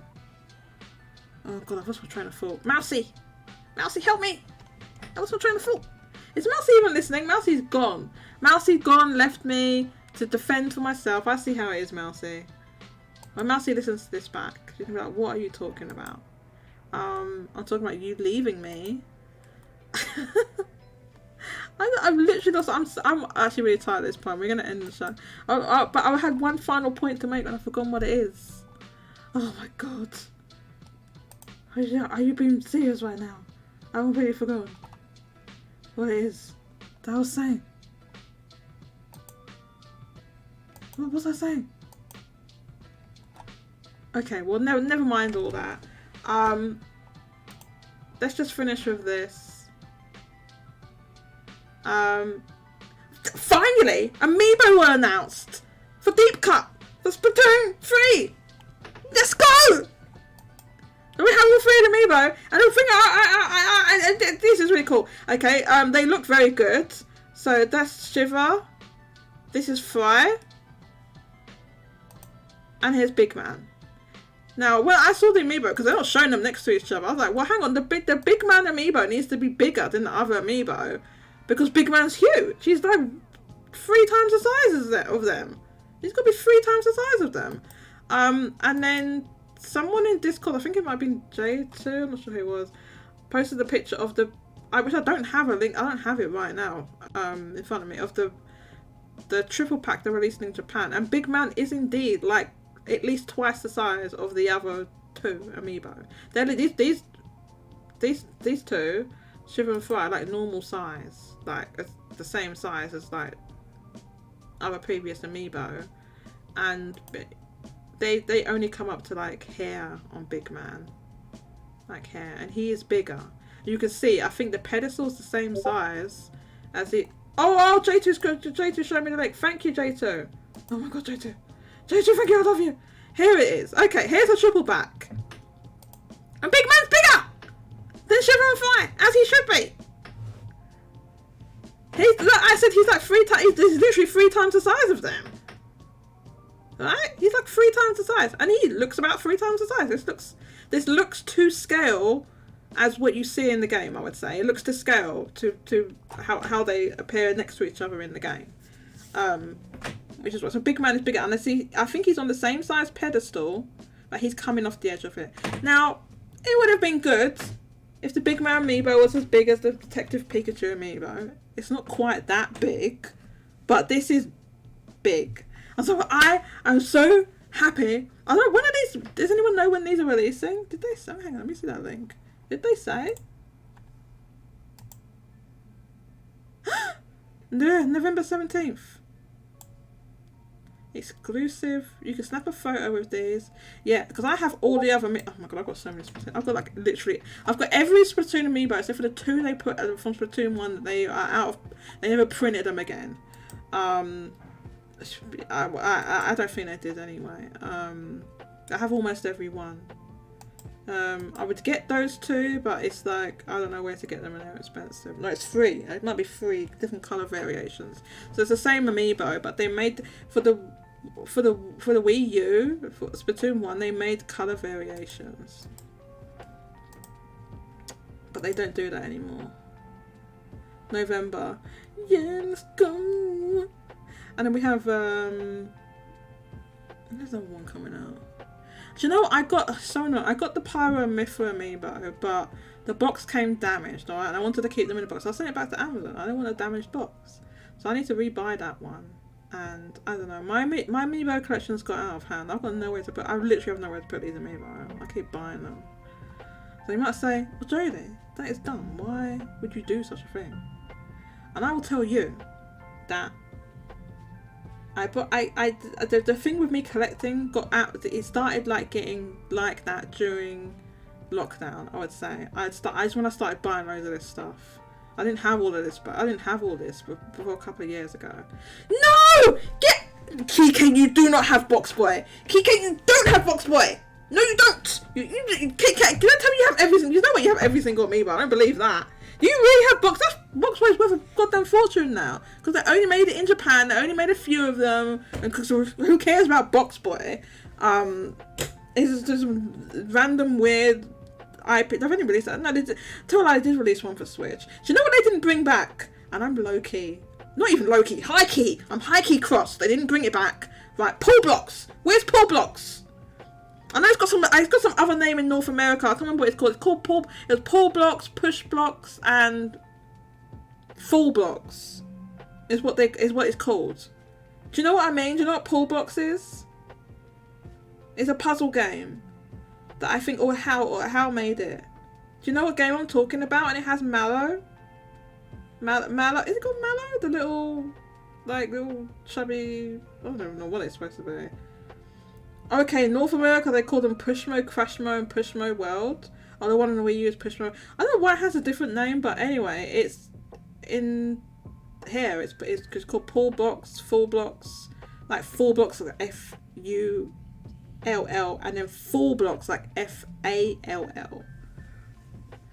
I don't know. I have no idea why the difference in name. It's kind of strange, but yeah. I mean, it's the same. Yeah. So you know what I'm talking about then. It's like this puzzle. Oh my god, that puzzle game is so good. It's so good. God, why have they not brought that? I'm high key cross, not even low key cross. Where is that franchise? Why bring? Okay, Box, but no, like I'm sorry, but 4 Blocks is better than Box Boy. Like 4 Blocks is better as a puzzle game, and I really love puzzle games. Those games are really good. They're like digital only on the 3DS. I mean, I know there was a Wii U one, but I didn't play that. But I gather it's the same as the one that was on the 3DS, or it's like a HD version of the 3DS one. Is that right? That game was so. It's making me want to go back and play that now. I can't do that right now. I've got homework to do. I've got to do my homework. So yeah, let's wrap up the show now. J2 says, I bought the game before the shop closed. Yeah, on the 3DS. Yeah, well, that's good. Those games were, I mean, it wasn't even like, it was like free to start. J2, do you really have 136 amiibo? I don't have the orange squid amiibo. Yeah, it's one of those ones I don't have, like orange, green squid. I was like, we need to pick. I'm not doing a Pikmin barrier. That barrier would be 4. What did I say again? 400,000, wasn't it? No. Dude, how many games are going to sell 400,000 in Japan first week? It's like, it's hardly any games that can do that. I know. The whole point of the Kirby barrier was that it's a barrier that's not crazy low. It's not like 50,000. A lot of games can cost 50,000. But it's not like crazy high, like 400,000 either. It's like a barrier that a lot of games can play. It's like, oh yeah, that's what, oh my god, that's what I'm trying to. Now I was going to say, do you think Armored Core 6 can pass the Kirby barrier? Can it sell more than 189,000 first week in Japan? The highest selling Armored Core game was Armored Core 5, which sold 170,000 first week in Japan on, was it PlayStation 3? Was it PlayStation 3 or 4? I can't remember. Do you, J2, first of all, I want photographic evidence that you have 136 amiibo. I don't know if I actually believe that right now. I'm going to be honest with you. I'm going to be honest. So, provide photographic evidence, okay, of that. I don't believe you. And yeah, I think I don't have the orange squid. That's annoying. But thanks to everyone that joined us. They didn't run too long today, not like we normally do. Thanks to everyone that came to the pre-show. Was pretty lit as well. Thank you to Yeshua, Dank Community Centre, Katsanova, J2, Mario DK. Thanks for co-hosting. J Arthur. I said J2. Yeshua. Vinny Mac, thank you for coming on to the show. So Python was here for a while. Thanks for joining us. Mousy was here and she was skiving off work, but now apparently she's working, so she's not here. And I believe that was everybody. Jago was here. This is the thing. Jago is just like he just done a drive-by to come and say, yes, Jodie does hate Kirby, and then left again. That is what he came to say. So there you go. Jago, I don't even know how you got that mod hammer. How did you get that? And I think that's everybody. But thank you everyone for joining me today. J2 says, I literally have a whole case. I think of a picture somewhere. Dig it out and post it on Discord. So I'd love to see that. And oh my god, Kike really does have. But what's all that stuff next to it? You got a load of Gundam? You got a load of Gunpla? Is that what that is? Next to the box next to it? You just got all your amiibo in a box in little Tupperware containers. Okay, I'll quickly show this on stream. They're in Tupperware containers. I'll do it. This is a quick way of doing it. So yeah, this is Kike's picture of a whole, but there's fireworks going on. I don't know what the hell's going on here. There's fireworks going off. But I'm sorry if you can hear that. Yeah, and I love how you separated them out by franchise. Is that what you've done, Kika? They look like they've been separated out by franchise. Like all the Animal Crossing ones are in this box. I don't even have all the Animal Crossing ones. And here's like all the Mario ones. Here's Splatoon and Yoshi. Just like, oh my god, you got those woolly Yoshis. I'm trying not to swear. I'm really trying really hard not to swear. I'm really jealous. Those cost a fortune now. I don't know what's in the bottom box. I can't tell. And then here's like miscellaneous Smash ones. Again, miscellaneous Smash characters. I don't know what's in the bottom box. And then this is Smash as well. Looks like. I'm very jealous. What's this over in the corner? It's like Gunpla. What is this? What is this on the? What is this stuff on the side? What is all this? Do you make Gundams? That's what it looks like, Kika. Are you even more nerdy than I thought you were? Is that what's happening? Kika confirms it. It's Gunpla! I knew it! Yes, I have one updated one in general chat when I get home, because I have more now. A more updated one in general chat? What do you mean in general chat? In general chat when I... Oh, you mean in general, comma, chat when I get home. I didn't even know you was not away from home, Kike. Anyway, thank you very much for posting your... You have a lot of amiibo.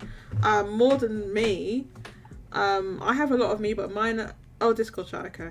I have... I don't know how many I have, actually. I don't know. But all mine take up a lot of room because they're in boxes. Most of them are in boxes. Some of them are out. Most of them are in boxes. Because I don't know. I don't know why. I don't know. I got weird. I got weird and I collected all this stuff. Anyway. Thank you very much for sharing with that. Was Kika. Oh, today. Oh, I've got a picture.